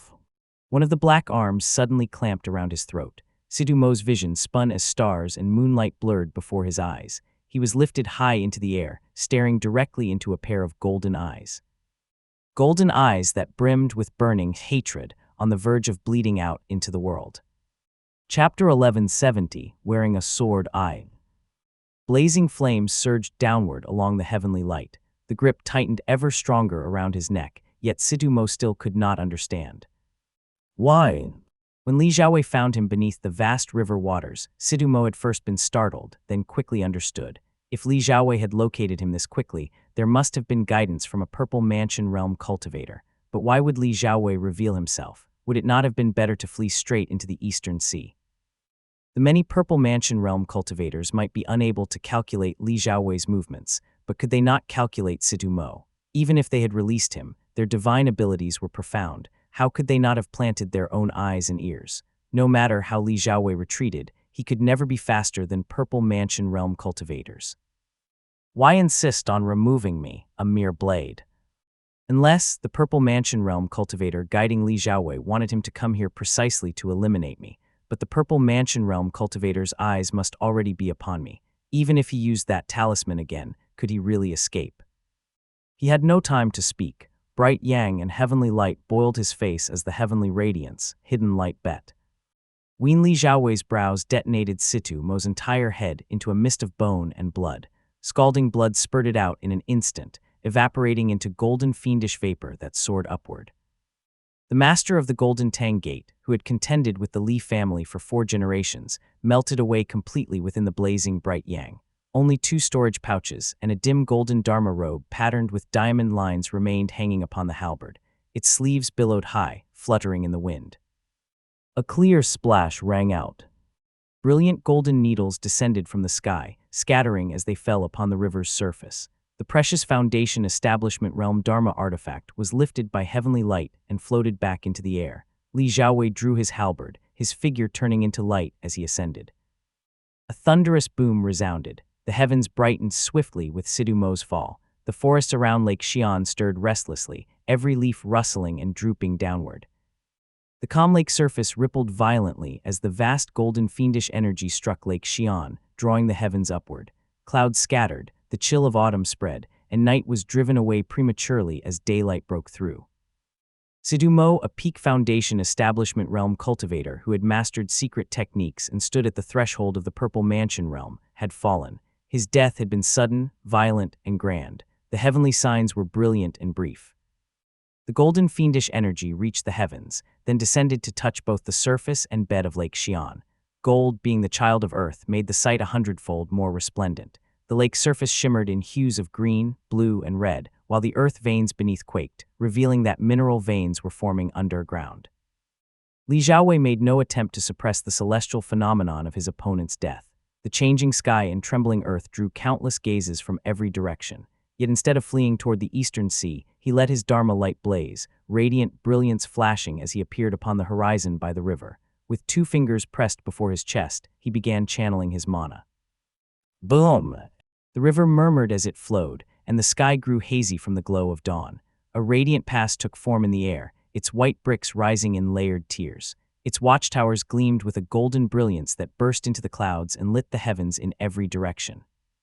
Empowered by Li Xiaowei's full strength, the radiant pass shone across Lake Xi'an, visible from miles away and drawing onlookers from all sides. Halberd in hand and clad in white gold armor, Li Xiaowei stood beneath the radiant pass, his figure brilliant against the dawn. He could see for miles from this shore of Lake Xi'an that once belonged to the profound Peak Gate. He stood alone, while gazes from the great void studied him one by one. A retreating light even swept in from the river with a howl, hovering doubtfully over the lake not far away. Yet Li Xiaowei remained motionless. His white gold armor gleamed even more under radiant light. He planted his halberd into the ground, raised his brow to the sky, and his voice rolled out like thunder. Li Xiaowei of the Moongaze Li family is here. If you intend to kill me to eliminate future trouble, then act quickly. The voice rolled across the lake, reverberating as it spread. For a brief moment, silence reigned as no one answered. Li Xiaowei's hand, gripping the Da Sheng halberd, went slightly pale. He planted the halberd upright in a ringing motion and sat cross-legged beneath the radiant pass. He reached behind him and produced a jade box. The box's jade shone pure and bright. The lid slid open smoothly, revealing a blue steel blade within. The sword measured 1 meter and 35 centimeters in length, its blue and white tones unified. The remarkably beautiful edge was clean and bright, and its sheen rippled like water. 2 ancient characters were engraved along its center. Kangzhou. The sword seemed to pulse faintly as it lay enclosed in the deep chill of its light. The hilt was wrapped in plain black cloth, finely tailored by its original owner with rounded edges. Then, characters faintly appeared along the hanging tassel. Jiupo. The 7-foot Kingaming copper was the metal of Supreme and Lesser Yin, and had been carefully maintained for years, allowing its blue-white hue to deepen. Even beneath such brilliant, radiant light, the sword's brightness still shot up toward the heavens. Li Xiaowei placed the jade box on his knee and waited in silence. A faint retreating light quickly appeared on the river, approaching from afar. After 2 breaths, 6 cultivators in ash-white robes rode the wind toward them, drawing ever closer to the lake. Their garments were grayish-white with golden trims, the attire of Chengxiao Gate. The leader was handsome and dignified, tall Th eyebrows meeting his temples, the very image of an immortal sect disciple, though his expression was somewhat complicated. Seeing the young man sitting unmoving beneath the radiant pass, he merely adjusted his sleeve and did not strike immediately. Instead, he turned his head and asked, "Where is the Taoist master? He fled to Lake Xi'an and left us empty-handed. Now that we have come to this place, why do we not see the Taoist master?" A cultivator beside him cupped his hands in reply. "Uncle Yunan, Zhejiang is away." Within the mainland, Purple Mansion realm cultivators would not privately harm Foundation Establishment realm cultivators. Taoist Master Chengyan should be in the Great Void providing support for us. Master Yunan had long been stationed overseas and had a quick temper, but he was fairly knowledgeable about inland matters. His temper flared and he spoke rapidly. "Babin, you are too timid. What is there to fear? This is a Purple Mansion realm seed who is said to have a fate more terrible than Zhejiang. Letting him escape is not more dangerous. If our Taoist master slaps him dead, the Moongaze Li family still remains on the lake and we would hold their weaknesses. If Zhejiang dares harm one of our disciples, we will seize the Li family's direct descendant and kill them. What can he do then?" Master Babin murmured, "Uncle has been used to killing overseas, but inland matters are different.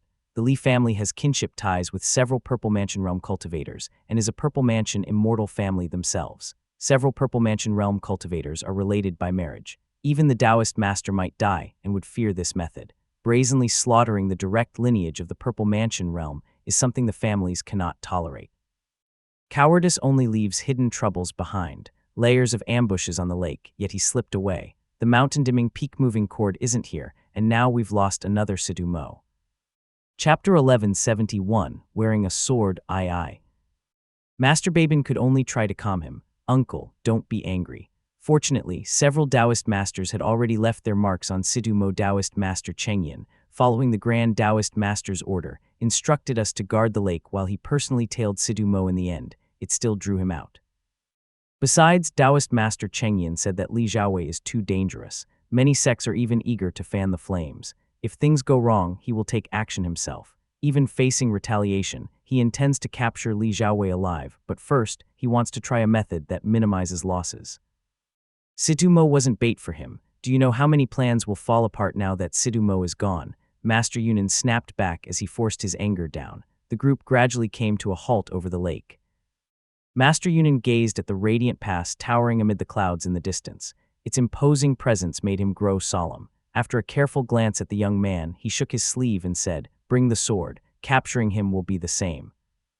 The others advanced immediately. Just as Master Yunan began to form a hand seal, the youth raised his brows and looked up. A pair of golden pupils pierced straight through the air toward him. Master Yunan froze slightly, his fury turning into a growing sense of dread. No wonder the Grand Taoist Master wants him captured.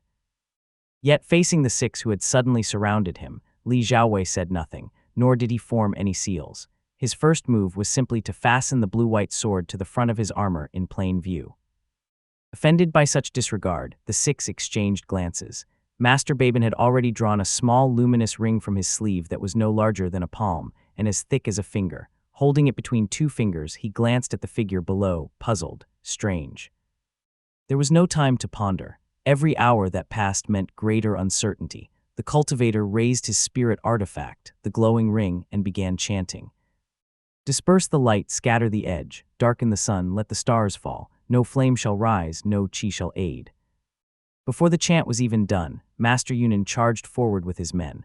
The Taoist head gripped a slender sword, golden radiance rippling along its blade. He struck first without hesitation.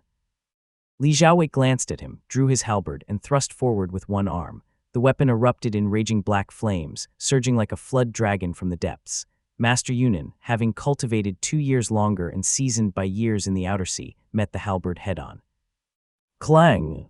Master Yunan's sword jerked upward uncontrollably from that single metallic crash. The Dharma light of Zheng metal along its blade was devoured by the black flames and utterly wiped away.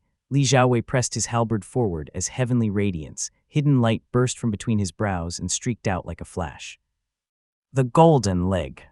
HT of heavenly radiance swelled abruptly, empowered by hidden plunder gold. It pierced through the distance, not toward Master Yunin, but toward Master Baben casting spells farther away. The light was blindingly fast. Master Baben never expected Li Xiaowei, while fending off 5 others, to strike at him. Caught off guard, a halo of light flared around his body just in time to block the attack, but flames burst from it with a searing hiss. Master Baben's chant faltered, causing his halo to flicker. The others, angered by such disdain, each raised their Dharma artifacts. Li Xiaowei lifted his halberd, sweeping it across his chest to shatter 2 incoming spells. 2 streaks of black halberd light then shot out, intercepting the enemy's weapons. The remaining radiant fire spell came swift and fierce, shaped like a small bird and tinged with a strange brownish hue. It seemed imbued with a powerful spiritual flame rather than an ordinary spell art. Before it even struck his back, sparks had already burst all around. A small banner appeared behind Li Xiaowei, and 5-colored radiant fire surged upward to meet the attack. But as the flames clashed, their color changed abruptly, and a sword leaped forth from within. The sword burned with blazing radiant fire, its light flickering and its sword chi arcing like a rainbow. It was the art of sword control. Excellent spellwork, Brother Zhuang. The cultivator who cast the radiant fire was no ordinary figure. Master Yunin had chosen him precisely for his skill. Now he too drew his sword, unleashing the long-prepared spell. A wind of radiant essence surged forth, pressing hard on Li Xiaowei. Yet Li Xiaowei remained calm and unhurried.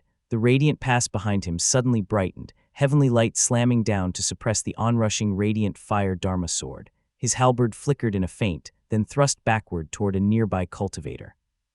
He alone held off the 5 cultivators of Changxiao Gate, showing no sign of strain. He was fearless in the face of Master Yunin's radiant essence wind. Sweeping his halberd across, he turned his face slightly as heavenly radiance. Hidden light flared between his brows and struck at the sword of the cultivator surnamed Zhuang. Though interrupted earlier, Master Baben was highly skilled. He completed his spell within a few breaths and tossed the luminous ring lightly into the air. It expanded rapidly to the size of a courtyard, thick as an embrace, and started releasing waves of spirit light that enveloped everything within its reach. In that instant, the radiant pass behind Li Xiaowei dimmed. The flames in the radiant fire banner flickered unsteadily, and even the heavenly radiance, hidden light between his brows, shrank in brightness.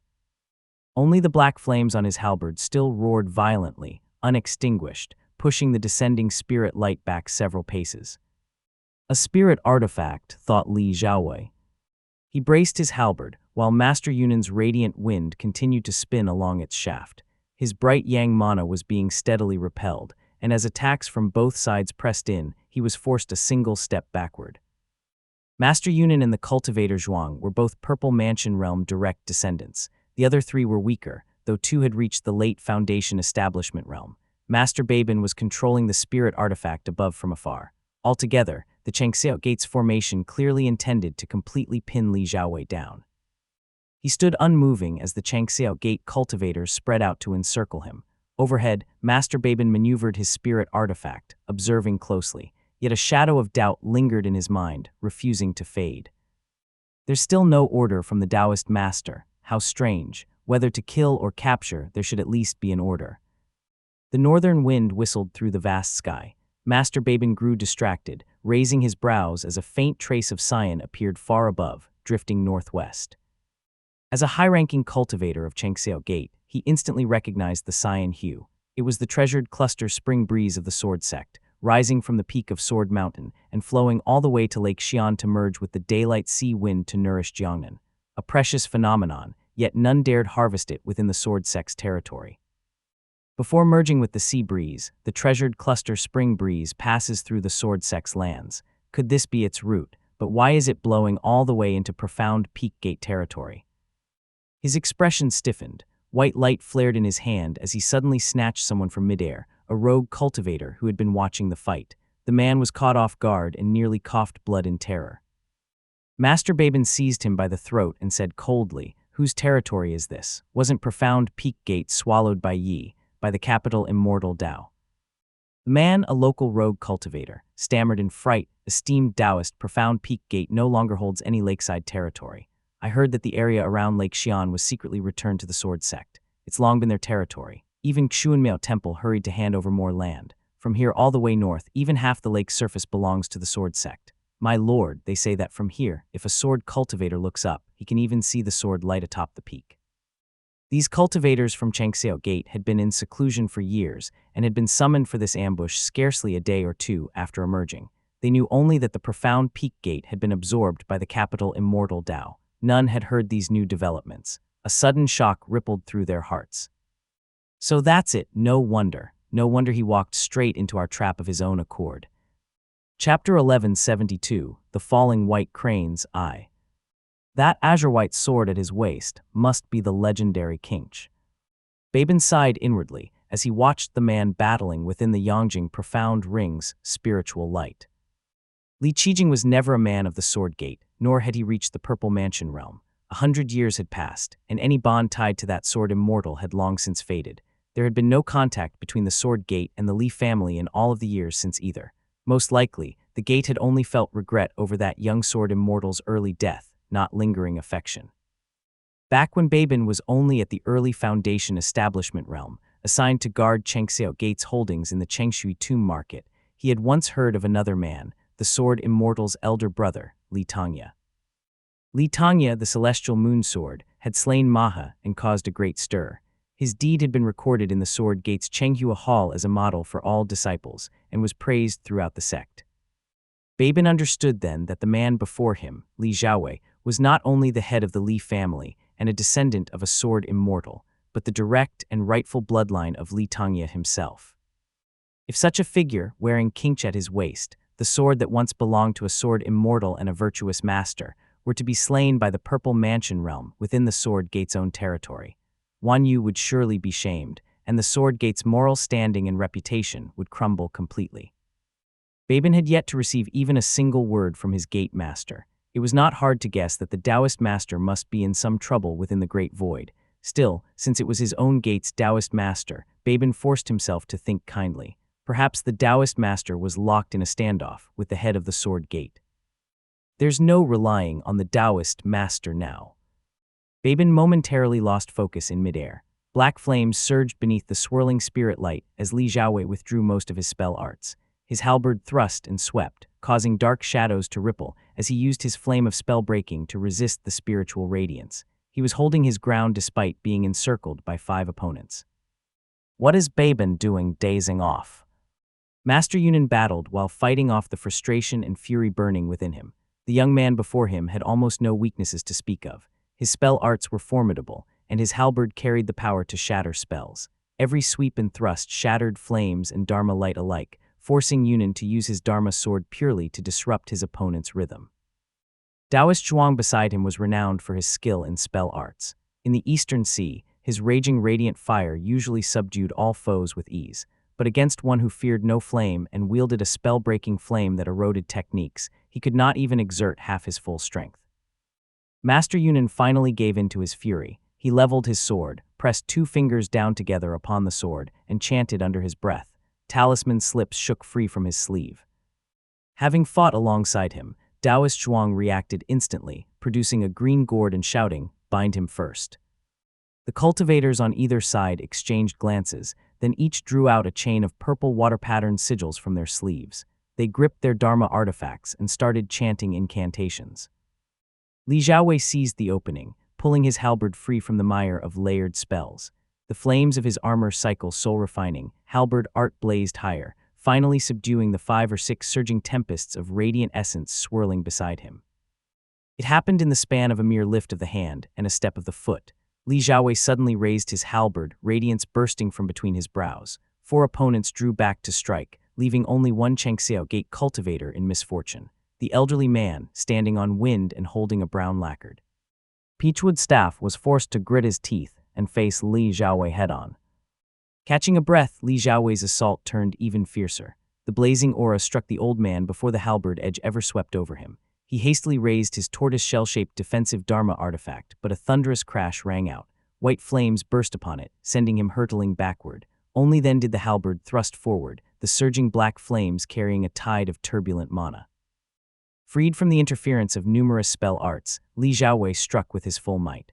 Golden flames seemed to leap from his twin golden pupils. Terrified, the elder raised his brown-lacquered peachwood staff high, circulating his immortal foundation as a wave of earthy brown light surged out. Boom! The elder was no expert in artifact arts. His few spell arts had long been dispelled, and the sudden onslaught left him helpless. Fortunately, his peachwood staff still held some defensive measures. The Dharma artifact let out a low, mournful hum. Crack! The halberd suddenly swept sideways, its crescent-like branch gleaming. A tremendous, uncontrollable force surged through the old man's arms. The peachwood staff slipped from his grasp, hooked by the halberd, and flung into the sky. Not good. The staff thrashed wildly in midair. As a core disciple of Changxiao Gate, the elder quickly formed seals and cast a spell. The staff turned into a brown speck of light, attempting to pierce through the air back into his palm. Bang! A brilliant white radiant pass appeared above the light and slammed down on it. The spell shattered instantly beneath the crushing force, revealing the Dharma artifact's true form and pinning it firmly down. It seems the fondness Wei Li had for the halberd was not without reason. Combined with the immortal foundation, it truly embodies the path of suppression. The elder, having lost his Dharma artifact, was left disheveled and pale. Luckily, Taoist Zhuang had already raised his green gourd. A torrent of white water infused with surging mana poured out into the air. Li Xiaowei suddenly sensed the spiritual wind beneath his feet, upheld by heavenly light, beginning to fade. In that instant, he understood, a mansion water Dharma artifact. The roaring mansion water coiled beneath his feet. The spiritual wind around his body dispersed completely, even before it could surge upward, leaving only a trace of heavenly light beneath his soles to keep him suspended. He stepped down through the air, and a jade mountain emerged beneath his feet. It expanded rapidly, shrouded in clouds and mist, as cranes and ancient pines manifested upon it. It took mere breaths to anchor itself firmly within the water. Standing atop the jade smoke mountain, Li Xiaowei's genuine jade Dharma artifact shone brilliantly, forcing the surrounding inferior water to part. Yet two purple-patterned chains came flying toward him, twining to bind him. This sort of binding artifact had always been his greatest annoyance. He could only raise his halberd and sweep both ends aside. Ho! A loud shout echoed through the air. Master Yunan had already drawn his sword, drawing a mouthful of clear water and spitting it upon the blade. A dark, greenish-blue radiance burst forth from it. Swoosh! The profound glow seemed to take its spirit light with it as it left the sword. The luster of Zheng metal that once covered the blade vanished completely, leaving behind a dim, hollow sword body. Master Yunan cultivated true essence and had practiced spell arts to the point where he could execute them rapidly. Leaving the sword hanging, he drew a jade talisman from his waist, gripping it in his palm as if to cast another spell immediately. Li Xiaowei grew solemn. The Yang radiant red sparrow banner flared violently, unleashing five-colored radiant fire that temporarily blocked the violet chains. His halberd rose in a sharp thrust, clanging as it struck the dark green radiance from midair. The profound glow flickered once and vanished. Chapter 1173, The Falling White Cranes, II. Li Xiaowei swept his halberd back, shattering the surrounding spell arts and sending ripples of spiritual energy through the air, his golden eyes scanning the skies above him. He could tell from the brief clash that the glow was no ordinary ability. It seemed to contain golden quintessence, which was difficult to disperse. Worse still, the spirit light descending from the heavens greatly suppressed his own spell arts. He silently swallowed a pill. The two dark flame arms behind him gripped the halberd and swept it through the radiant fire, warding off the violet-patterned chains. Glancing once at the hiding Master Yunan, he stepped into the void as the jade smoke mountain beneath his feet suddenly rose skyward. Clang! The dark green radiance grew faster and faster, slipping past Li Xiaowei's halberd several times. Only the suppressive power of the jade smoke mountain managed to force it into the open air. The great mountain of the Jade True Tao manifested at the perfect moment, releasing rays of white light that joined the suppressive energy of bright yang to shine resplendently. When he saw Li Xiaowei's eyes searching the sky and realizing he meant to suppress his senior's dark green radiance, Taoist Zhuang hurried forward, stirring up his radiant fire. Li Xiaowei controlled his Dharma artifact to burst forth from the inferior water. Yet, instead of striking nearby foes, he aimed far ahead, pressing straight toward Taoist Zhuang's crown.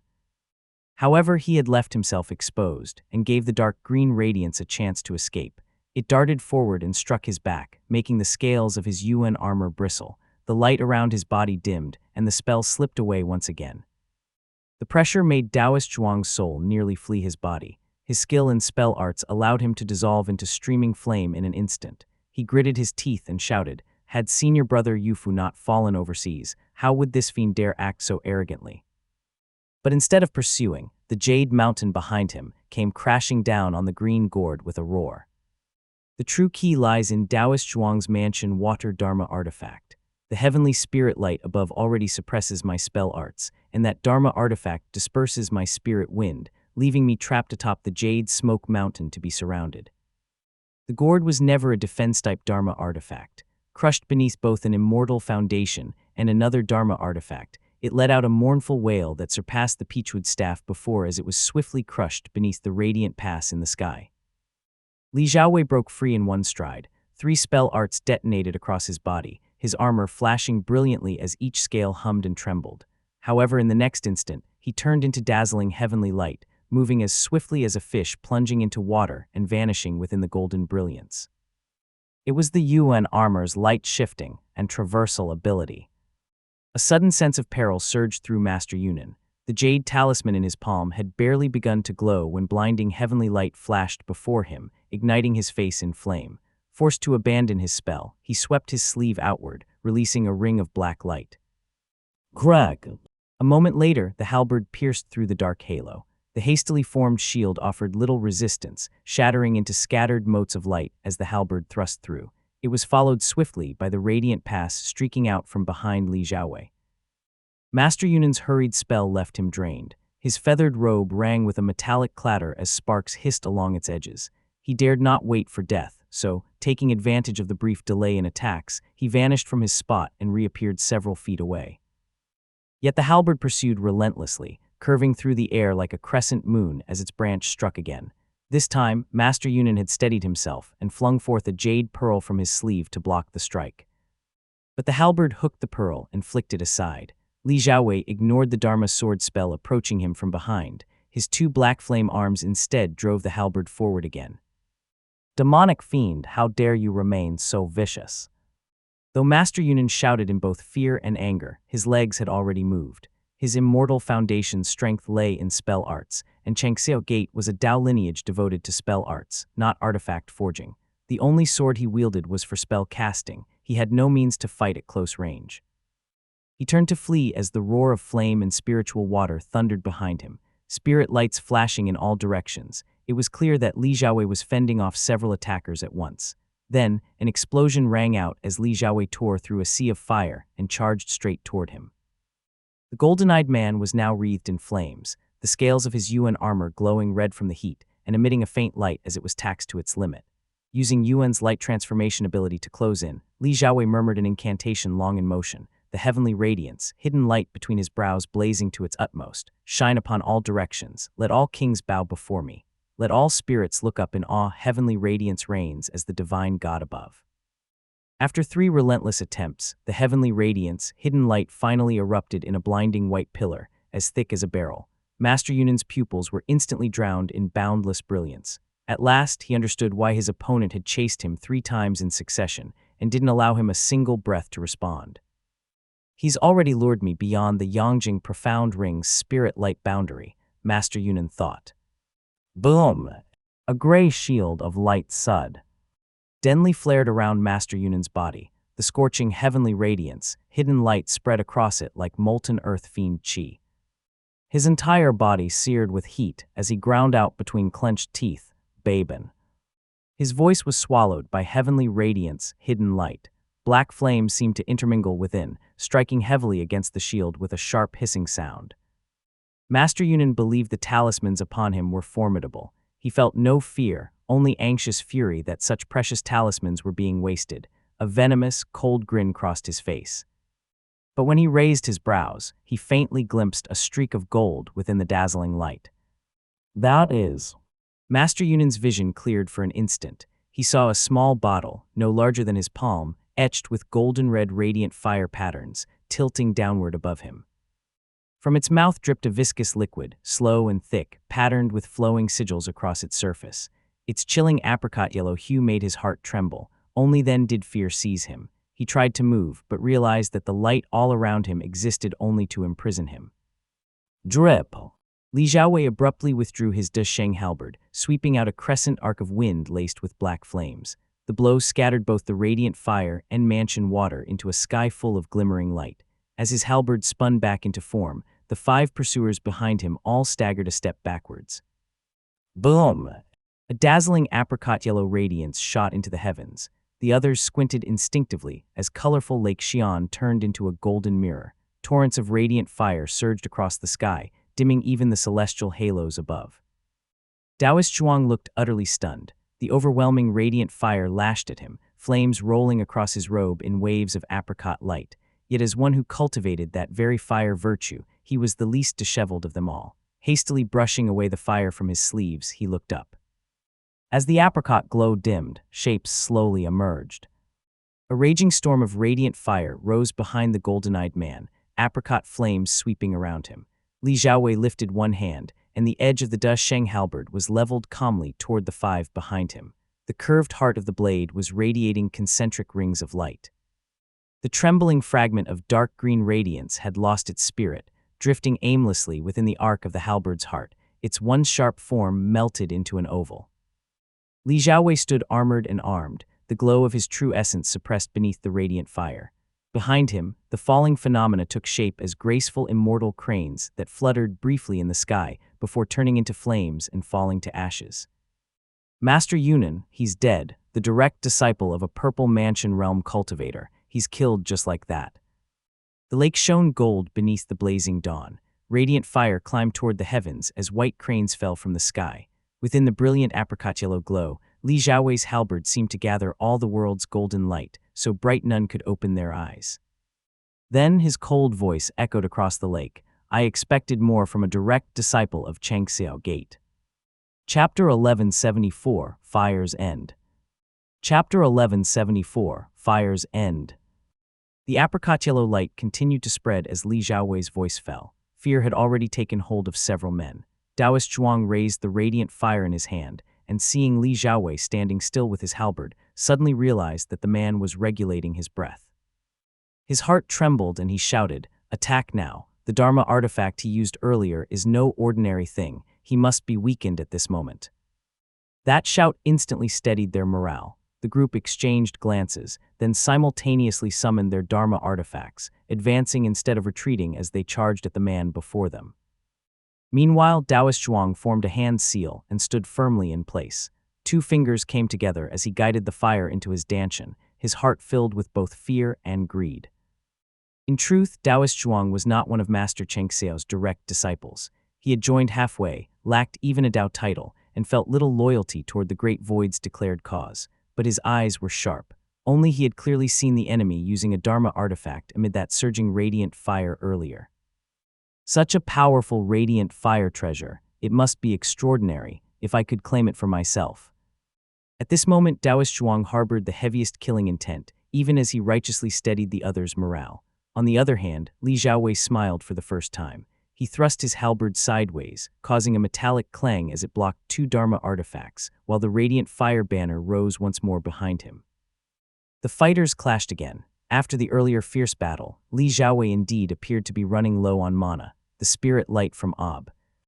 Ove poured down once again, suppressing the fierce man once more. While the battle raged below, Master Baben's eyes filled with tears as he stood in the sky, his teeth gritted hard. A wide-range spirit artifact like the Yangjing Profound Ring consumed immense concentration, and driving it with merely a foundation establishment cultivation made it even harder. Maintaining the ring had already drained so much of his spiritual sense that he could scarcely spare any focus elsewhere. Yet overwhelmed by grief and fury, he no longer cared whether it was proper for a Taoist master to intervene. Eyes wide with rage, he poured all his mana and even his origin essence into the spirit artifact. Empowered by a tempestuous surge of mana, the Yangjing Profound Ring finally revealed its true might. The suppressing spirit light grew denser and denser until it forced the black flames along Li Xiaowei's halberd down bit by bit. He grew increasingly strained and took several wounds in succession. Master Baben felt a surge of satisfaction and channeled even more mana into the ring. But suddenly, the small gray pouch at his waist leaped of its own accord. It seemed that a talisman inside had activated and burst into flames with a loud pop.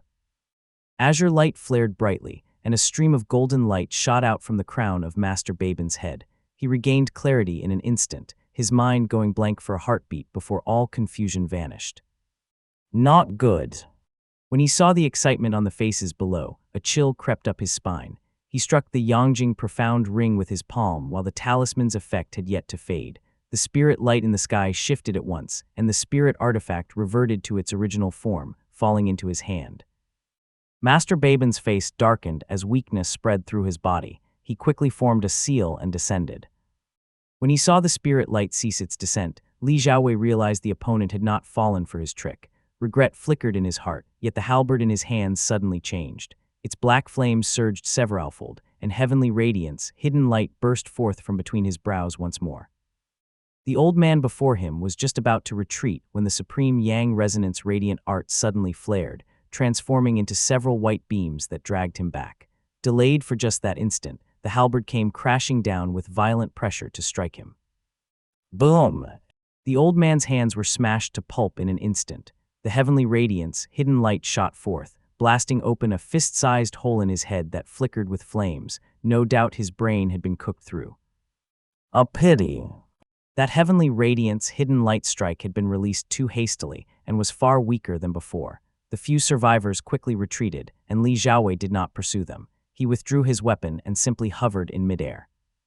Master Babin descended on the wind. Taoist Zhuang, furious that he had withdrawn his spirit artifact, was about to lash out when Master Babin said coldly, "The talisman given by the Taoist master has taken effect. We were either deluded by fate or beguiled by divine abilities and spirit artifacts just now. Retreat at once."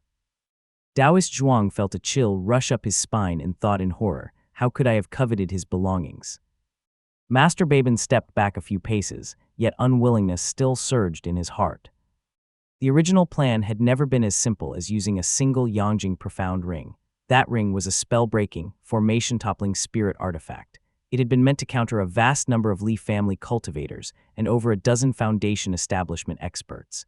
Its role was to shatter formations at the crucial moment and prevent Li Xiaowei's escape. What had truly been prepared for Li Xiaowei was the mountain-dimming peak-moving cord, an ensnaring spirit cord designed to restrain artifact arts. Combined with the Yangjing profound ring, it was meant to leave Li Xiaowei with no chance of escape. "Who would have thought it would come to this?" muttered Master Babin. As he gazed upon Li Xiaowei standing still with his halberd, Master Babin slowly lowered his gaze, bitterness flooding his heart. Was the affair today only for our Chengxiao faction? There were more than one or two who wished to see Li Xiaowei dead. He could only keep those words in his heart, not daring to speak them aloud. The Yangjing profound ring in his hand gleamed faintly. His lips trembled, but in the end, he said nothing and flew off with the wind. High above, the immortal crane continued to circle, crying mournfully amid the surging radiant fire. Li Xiaowei steadied his halberd, slowly closed his eyes, wiped the blood from the corner of his lips, and began descending step by step toward the ground. A glimmer of moisture shone in the corner of his eye, then vanished instantly, evaporating against the red-hot soft. Armor of Yuan. Great Void. Darkness stretched endlessly within the great void, shifting like waves. Amid that darkness glimmered a faint light, revealing a low table and a middle-aged man in a Taoist robe seated cross-legged beside it. His hair and beard were half white, and his demeanor kind and composed. A sword rested upon his back, sheathed in Zheng metal and radiating a faint brilliance. Opposite the swordsman sat an honest-looking and deferential man in brown robes. He waited quietly with his head lowered, as though awaiting instruction. "Senior Lai, what do you think?" Though the brown-robed man spoke respectfully, his expression was uneasy as he spoke after a moment's hesitation. The swordsman lifted an eyebrow, glanced at him, and replied, "What's there to see?" The brown-robed man fell silent at once, sitting aside in quiet frustration. The swordsman lowered his gaze, observing the great void for a while. Only after the surrounding Purple Mansion realm cultivators dispersed did he speak again. "Fellow Taoist Chengyan, I don't care how freely you act on your own turf, but you came all the way to my sword gate's territory, threw your weight around, and even tried to kill one of my sword immortal's descendants. That's overstepping." "Was that my doing alone?" Bitterness filled Chengyan's heart, but he replied, "This matter was certainly poorly handled on my part. I merely wished to invite the young man to our Chengxiao gate and inquire through him about our grand Taoist master's whereabouts. I never thought it would escalate into such a conflict. It reflects poorly on us. It was indeed the fault of us juniors. I offer my apologies here and beg the senior not to take offense." Taoist Master Ling Mei raised an eyebrow. When his brows arched, they instantly took on a razor-sharp edge. The swordsman answered in one word. "Nonsense." Chapter 1175, Cleaning Up I. Taoist Master Ling Mei spoke bluntly, and even with rebuke in his tone. Cheng Yin did not dare to show the slightest displeasure and stood there with bowed eyes and a meek manner. Ling Mei sat upright with his sword on his back, as if scolding a junior. "Chang Xiao is treacherous. I always suspected him of plotting poison and cruelty, and he even failed to keep someone like you in line." Cheng Yin could sit there and acknowledge it. Ling Mei continued coldly, "Do not try to defend yourselves. You outsiders from the outer sea are unscrupulous, making a great commotion and taking spirit artifacts one after another. The mountain-dimming peak-moving cord belongs to Sidu Huo. How did it end up in your hands?" Cheng Yin shook his head and replied, "Senior, that spirit artifact was either given by Sidu Huo or found by the Sidu family somewhere. It truly has nothing to do with my gate. How could it be a spirit artifact from Cheng Xiao?" "Who can say?" Ling Mei sneered. "The mountain-dimming peak-moving cord is not like the Yangjing profound ring, which is Cheng Xiao's trademark. If it truly came from you, who would know? What are you going to do with it now?" Cheng Yin looked at him awkwardly for a moment and said quietly, "Taoist Master Tianhuo should now retrieve the item. After all, it was meant to be handed over to others." The moment the mountain-dimming peak-moving cord appeared, it fell into the hands of the Golden Feather sect. If it had indeed been obtained by Cheng Xiao Gate, it would be a serious loss. Ling Mei, however, remembered clearly and said, "Cheng Xiao made quite the bargain. Years ago, Sidu Hu pawned the mountain-dimming peak-moving cord to the Golden Feather sect. Later, he was driven away by Yuan Su, failed to keep his appointment, and stayed to recuperate, so the spirit artifact remained in his possession. Perhaps Cheng Xiao was entrusted with it, profited from it, and planned to return it later. The item cannot be used more than once while held, and associating it with Sidu Hu would invite many questions. Tossing it to Sidu Mo cleared their hands while still letting them use it for a time." Although Taoist Master Ling Mei belonged to the conservative Sword Gate, he was not rigid in thought and was rather shrewd. What he said was conjecture, but likely true. Still, he dared to say it, while Cheng Yin did not dare to respond and only replied, "Senior, you jest. This matter is so complicated. Our Taoist master has not returned from the Eastern Sea and his whereabouts are unknown. How could we have arranged such a scheme?" Seeing him play dumb, Ling Mei snorted, "I will not speak further. I fear you will simply linger and then get killed by Hingli. Then the blame falls on my Sword Gate. This matter ends here. Do not stir trouble near my Sword Gate again." Cheng Yin felt like he had been pardoned and immediately took his leave. Ling Mei resumed sitting in the great void, feeling somewhat relieved as he thought. Li Xiaowei provided a convenient pretext and was not truly implicated, yet he now owes a favor. It was merely a show of deterrence. As long as Cheng Yin is contained, others will be less inclined to fan the flames. Li Ziming has given me face. With that, this group's obligations and reputations are satisfied. He rose with some satisfaction, drew the treasured sword from his back and held it in his arms, smiling inwardly. "Now I want to see if the old men of your gate can still preach moral orthodoxy to me. They call me heterodox and say I have abandoned the sword heart. If you hide behind the rules of the immortal mansion, how would you save Li Xiaowei? When rules and morality conflict, I want to see what you will say then." Moongai's Lake. The sky was heavy with gloom. Lightning wove across the heavens as a fine, endless drizzle drifted through the air, blurring the vast sky. The pale golden radiance of the mountain-dimming peak-moving cord hung frozen in the air. The fierce radiant fire beneath it was suppressed, replaced by a rising stream of golden light. A white-haired elder in a gilt Taoist robe channeled his art with both hands forming seals. Sidu Bairo. The woman in the red dress and several others were trapped within the spirit artifact, unable to advance or retreat. The mountain-dimming peak-moving cord, a tool of earth and metal virtues, was difficult to counter as it scattered a tangle of pale golden light that repeatedly forced them back. The Golden Tang Gate held the upper hand, yet Sidu Bairo's expression was ghastly and bordering on despair. Sidu Bairo was one of the few surviving elders of his gate, distant from the main bloodline but strong enough to endure wave after wave of purges. He was not a fool. Though he could not discern the full scheme behind this affair, he could sense enough to know what was coming. Sidu Mo had clearly intended to use him as a pawn. Sidubayo, whose remaining lifespan was short, had already resolved that sacrificing his own cheap life to help Sidumo escape would be worth it.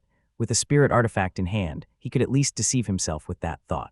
But as the battle raged, an immense, familiar, fiendish golden light suddenly rose from the east and soared into the heavens. Crack! The jade talisman within his sleeve shattered. The old man's fingers slackened on the spell talisman he had been clutching. After a long moment of hesitation, he refrained from throwing it and instead tucked it back into his storage pouch. With Situmo dead, there was no point in holding out any longer. Po! Not far away, Li Minggong spat a mouthful of blood, then lifted her eyes toward the surging golden light in the distance. Tears welled anew as she realized through the blur that the cursed glow of the mountain-dimming peak-moving cord had frozen in place. All the spells in the air had been frozen. Even the rolling radiant fire hung motionless like a sculpture. The mountain and river patterns on the cord dimmed, and a single hand and half a sleeve extended out of midair. The sleeve was embroidered with patterns of golden flame, its cuff stitched with motifs of stone and sand. The hand itself was pale and smooth, and its fingers long and slender. The hand gently pinched the mountain-dimming peak-moving cord. The once arrogant gray cord twitched like a dead snake, then vanished before the stone-still gazes of all who watched. It was a full breath later that the flowing patterns of mountains and rivers faded from the sky. Beside Sidubayo, everything vanished. The old man now trembled in midair like a plucked chicken. Clang! Tears glimmered in Li Minggong's eyes. One hand held her lamp as she summoned the capital Dao Bell. The other drew the sword at her waist as she shouted, "Even the Taoist master cannot bear to watch your golden tang treachery." Sidubayo's scalp prickled as the wind howled beneath his feet. He hastily pulled out his talisman again, clutching it close as he shouted amid the surging radiant fire rushing toward him, "Go!" The Chang'eming Profound Insight screen still hovered above. Without the mountain-dimming peak-moving cord to support them, the Golden Tang Gate's spell arts were half crippled. There was no fight left to give. The old man raised his talisman high and roared, "Li Minggong, don't force me." Li Minggong quickly called out tearfully for the others to stop, allowing Sidubayo to retreat several miles away. Still wreathed in true fire, she cast him a furious glare, but then froze in surprise. It was not just her. Even the white ape, Li Wen, and the others paused midair. In the distance, Sidubayo had frozen in place as the light around him stilled once again. From the great void, that same hand, sleeved in golden flame and stone-colored fabric, emerged once more. The fingers spread lightly, and with a soft whoosh, it plucked the talisman straight from Sidubayo's grasp. This. Despair spread across every face of the Golden Tang Gate cultivators, yet the frozen whirl around them remained unchanged. Then that Taoist master, his robes gleaming with gold, stone, flame, and flowing light, stepped out from the great void. He stood around 2 meters tall, with refined brows and bright, clear eyes, his hair neatly tied behind him. The Taoist master turned the talisman in his hand and asked, "Any more?" Sidubayo trembled all over and shook his head repeatedly. The Taoist master uttered a faint "oh," turned calmly, and stepped back into the great void. Only then did Sidubayo and his followers flee in a panic, drenched in sweat. The members of the Li family dared not approach the Taoist master and could only let them escape. Chapter 1176, Cleaning Up, II. Once they were gone, Li Minggong finally collapsed. Her vision went dark and she nearly fainted. Li Chenghui rushed forward and caught her. She had rushed into battle moments earlier and fought fiercely against Sidubayo, who wielded a spirit artifact. Her anxiety and haste had cost her composure. She had fought with everything she had. Her mana was utterly spent, and she had only been standing by sheer willpower. Elder sister. Li Chenghui supported Li Minggong, looked around and saw that everyone was wounded. The white ape had taken on his true form to resist the Sidu family's assault. A golden hook had pierced through his chest. His body was covered with wounds where flesh had been torn away. Now, reverted to his white-haired human form, his injuries were deep enough to expose bone. Li Wen lacked the strength to fight alone and had assisted the white ape, so he had escaped with only minor wounds. Mayashui, who had only recently recovered, had once again been struck down. Her collarbone had shattered and half her neck had been sliced away. Though mended with converging water, the wound still looked gruesome. The old Gbuzhai had little combat ability to begin with. His desperate efforts had achieved little, and he suffered several broken bones. He could only stare sorrowfully at the devastated floating south territory below.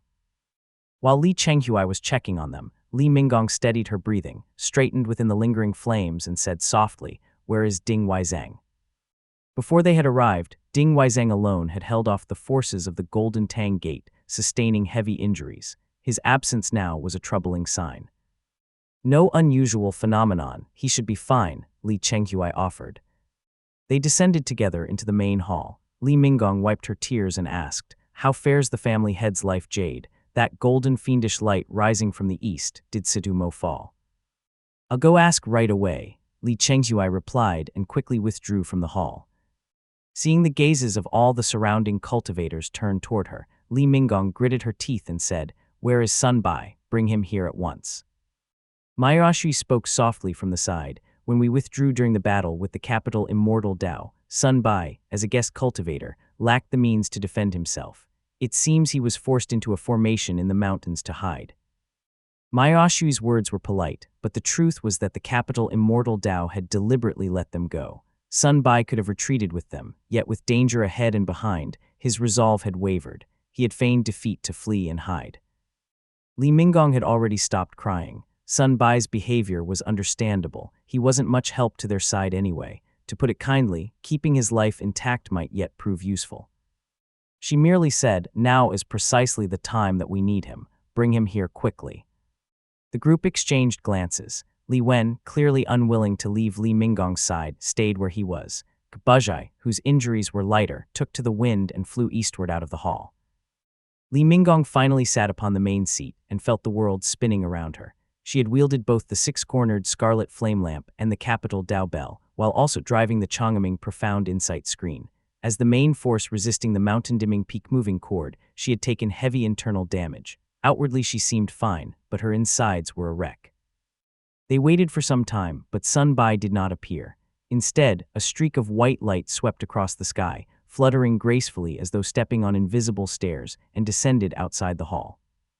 The white light coalesced into a figure clad in a pale white Taoist robe. He was refined and scholarly in bearing, though his expression was heavy with worry. His elegant robes had been scorched in several places by merging fire, leaving him slightly disheveled. Cui Julian had arrived first. "Lord Cui." Li Wen immediately stepped forward. Compared to the other outsiders around them, he clearly placed more trust in Cui Julian, the man Li Ziming had brought back, and pulled him to his side. Cui Julian saw that half of Li Wen's jade armor had shattered and that his energy was faint. Unease flickered across his face. When he noticed the grief written on everyone's expressions, his suspicions were confirmed and his heart sank. He said quietly, "When I saw the heavens quake with thunder just now, I knew something had gone wrong. Damn it." Li Minggong began coughing, covering the blood that spattered into her palm. She took out a pill, swallowed it, and said, "My thanks for resisting Gu Hongjian out in the wilderness. Had you not done so, Milin would have fallen." Cui Julian cupped his hands respectfully and said, "It was not my achievement alone. Profound Peak Gate has a cultivator named Master Fayu. His strength is extraordinary, and his mastery of artifacts and Dao is exceptional. He should be the foremost figure of Profound Peak Gate." Just as he finished speaking, Gbuzhai hurried in with Sun Bai. The old man looked disheveled and ashamed as he bowed and said, "My strength was insufficient. I await your punishment, my lord." Li Minggong had no time for courtesies and immediately gestured for him to take her pulse. Sun Bai lifted his robe and stepped forward, summoning a soft blue light through his immortal foundation. The moment he pressed it against her pale wrist, his expression changed drastically, and he closed his eyes to circulate his mana in haste. Li Minggong's complexion eased slightly. She swallowed the blood in her throat, her voice clearer as she said urgently, "Go find Ding Weizhang at once. Send men out in every direction. We must bring him back safely, no matter what." As she spoke, she withdrew her hand and motioned for Sun Bai to examine Mayashui and the white ape next. After a few coughing fits, she asked, "That Taoist master from earlier, do any of you recognize him?" Mayashui, who had been listening quietly, pushed Sun Bai toward the old ape before he could tend to her injuries and said, "I cultivated in this region years ago, and once had some entanglement with a disciple of the Golden Feather sect. Though our paths diverged due to background differences, I heard descriptions. This one should be Taoist Master Tianhuo, the youngest Taoist master of the Golden Feather sect's Tianzi generation." Li Minggong took note in her heart. When Sun Bai finished examining them all and gave his assessment, she dismissed the group to rest and turned to Cui Julian. I'll trouble you, Julian, go and look for him. Julian nodded, withdrew, and transformed into a streak of light that vanished into the distance. The great hall fell silent once more, with only Li Wen seated cross-legged outside, quietly standing guard. Only then did Li Minggong's tears fall. She coughed softly, sorrow tightening in her chest as she thought to herself, now, only Cheng Huai and I remain in our generation. Cheng Huai was brought back later by Uncle Zijin. He lacks the old bonds and carries little authority. It will be hard for him to step forward. I cannot enter seclusion yet. I must first handle little brother Cheng Hui's affairs. Cheng Hui, all the brothers and sisters sat together back then in the small courtyard on Qingdu Peak, and even 3 large tables couldn't seat us all. Uncle Zijin came with the family head, and I still didn't believe I would ever reach foundation establishment. I once thought Li Minggong was fated to be a supporting hand in the family. Yet now, I am the only one left to face it all. Chapter 1177, Thunder Rain I. After resting and tending to her wounds for some time, Li Minggong finally stirred from her daze. At that moment, Li Chenghuai entered from outside the hall. His expression was heavy, tinged with both joy and worry, as he spoke in a low voice, "Elder sister, Sidu Mo has fallen. I heard that the family head made his move on Lake Xi'an, first killing Sidu Mo to avenge our family, then facing 6 cultivators of Chengxiao Gate head-on and slaying Master Yunan as well. Finally, he forced the Chengxiao Gate cultivators to retreat." Li Minggong immediately looked up, a flash of satisfaction crossing her face, but worry soon followed as she asked, "What happened afterward?" Li Chenghuai replied, "I heard he was received by the Cheng family and has retreated to Wanyu." Li Minggong let out a long breath of relief, much of her tension easing as she said, "As long as he escaped, that's what matters. Both sides are safe now. Tell him to stay out there and preserve his life." Li Chenghuai nodded. Li Minggong coughed lightly and said, "I won't hold on for long. I'll have to enter seclusion soon. Take care of your elder brother's funeral first. Spare the elders from too much strain. After that, I hope you can look after the household and advise them where needed. Tell me, what are your plans?" Li Chenghuai hesitated before replying, "I do wish to share the family's burdens, but my father is the master of Jiyushan Pavilion, and my mother is an immortal descendant of the A. Zhirpan sect. If I were to take the lead, it might not sit well with others. The side branch has always cultivated in the Azure Pond sect, and my appointment to Qingdu was already an exception. There's never been a precedent for someone like me to preside over the island or act as head of the family." Li Zijai, the master of Jiyushan Pavilion, had long been favored by the Si family and was clearly a cultivator of the Azure Pond sect. The Yang family, too, was an imperial family aligned with the Azure Pond sect. Li Chenghuai's background was indeed a delicate matter, yet with no one else to rely on, Li Minggong could only sigh and say, "Just keep a low profile, there's no need to show yourself. Things have quieted down for now, and none of the families will act rashly. What I fear is that someone may try to use you to drag third uncle into the mess, giving the Azure Pond sect an excuse to interfere. With our Purple Mansion realm cultivator away, we'd be powerless to resist and might end up in a disastrous situation." Li Chenghuai spoke softly. "My father was too deeply involved in the fall of the Kai family. The true monarch has yet to return, and Kai Buzi remains abroad. No one knows his fate. Back then, my father and the Taoist master decided not to return to the family for this very reason. We'd best remain cautious." Li Minggong nodded. "This matter isn't too troublesome. After all, there's Qi Julian. His cultivation is profound, his Dao attainment deep, and both his character and ability are exemplary. With him watching over the family, nothing major will go wrong." After finishing their discussion, Li Minggong saw Gbuzhai entering the hall to pay his respects. She quickly asked, "Have you found Ding Weizhang?" Gbuzhai's expression was strange as he repeatedly shook his head and replied, "Guan Lingdi of the capital Immortal Dao has come to see you." Li Minggong froze for a moment, hesitated briefly, and then said, "Then, let her come up first." Li Chenghuai frowned, stepping forward to stand beside his elder sister. Li Wen quickly retreated as well, the two positioning themselves on either side to guard her. Only then did the woman in colorful robes enter the hall. Guan Lingdi was not alone. Several guest cultivators who escorted her remained outside the hall. Only Gongsun Beifan, wearing a straw raincoat, followed her inside. For once the woman showed restraint. She halted at a respectful distance, her expression uneasy, and spoke with a mix of stiffness and politeness. "Greetings, Taoist Lei." Suppressing the weariness on her face, Li Minggong responded courteously as usual, "And you are here for?" Which in turn prompted Guan Lingdi to say, Our gate's capital Dao Bell is currently in your family's possession. I've come to reclaim it. Although the capital Immortal Dao was known for its capricious and unpredictable ways, Li Minggong had no intention of offending them now. She could only respond gently, "Please speak." At those words, the childlike Guan Lingdi immediately dropped her airs, her tense posture easing as she replied, "Years ago, during an exchange, Sidu Mo sent one of your family's guest cultivators to us. We of the capital Immortal Dao have hosted him generously ever since. Now, we intend to return him as a token of gratitude for your family's returning of the capital Dao Bell." Unseway. Li Minggong's heart suddenly lightened. Hope flared in her eyes as she asked, "Is that true?" Guan Lingdi paused briefly, then spoke smoothly. Many of the conflicts and misunderstandings in the past were mostly stirred up by profound peak gate or forced upon us by Cheng Xiao. We had no choice at the time. She went on for some time. Li Minggong quickly noticed how fluent her words were. It was too fluent for someone like her, and Li Minggong suspected that she was reciting something taught by Guan Gongxiao. Once she had finished, Li Minggong drew a pitch-black bell from her sleeve and said softly, "The Dharma artifact is here. Taoist friend, please take it." Guan Lingdi's face lit up with joy. After giving Gongsun Beifan a few instructions and sending him off, Kabuzhai soon returned. The old man circled Guan Lingdi and came to Li Minggong's side, speaking softly, "The people of the capital Immortal Dao below have released Master N. His aura is steady, and he's unharmed. The injuries he suffered before have all been healed." Li Minggong handed the Dharma artifact back. Guan Lingdi examined it briefly, exhaled in relief, and without further ado, departed on the wind. After a few breaths, Nsiwei finally entered from the hall. Nsiwei's aura was steady, and his robes were clean. The long spear on his back was the same as when he had left, yet his eyes were rimmed red, and his face, though still dark-haired, had aged noticeably in just over a year. The vigor in his bearing had faded, leaving behind a weariness that was difficult to conquer.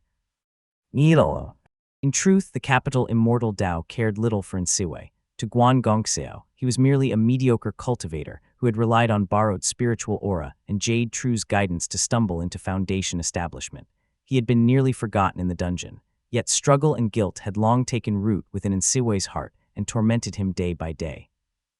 That the Li family had used a supreme-grade Dharma artifact to exchange for his release had come far too suddenly. Freed without warning, Nsiwei still felt uneasy and bowed deeply, saying, "My thanks, my lady." Though old enough to be treated as an elder, Li Minggong addressed Nsiwei with respect. She gently urged him to rise and said softly, "Please take some rest. I still have matters to attend to and cannot keep you here long, Dharma protector. The elder has been worried. This will be good news for him to hear." Nsiwei bowed again and withdrew quickly. Li Minggong forced herself up from the main seat, glanced blankly toward the thunder in the heavens, and murmured, "Brother Chenghui, go catch a few bolts of lightning. Seal them in a bottle so that they can be buried with him in the ancestral tomb." Li Chenghui drew a dark bronze bottle from his sleeve and replied, "I already caught them yesterday." Li Minggong sighed and followed him out of the hall. A young man with ordinary features, golden eyes, and black hair waited at the main entrance. He was the second young master, Li Jianglong.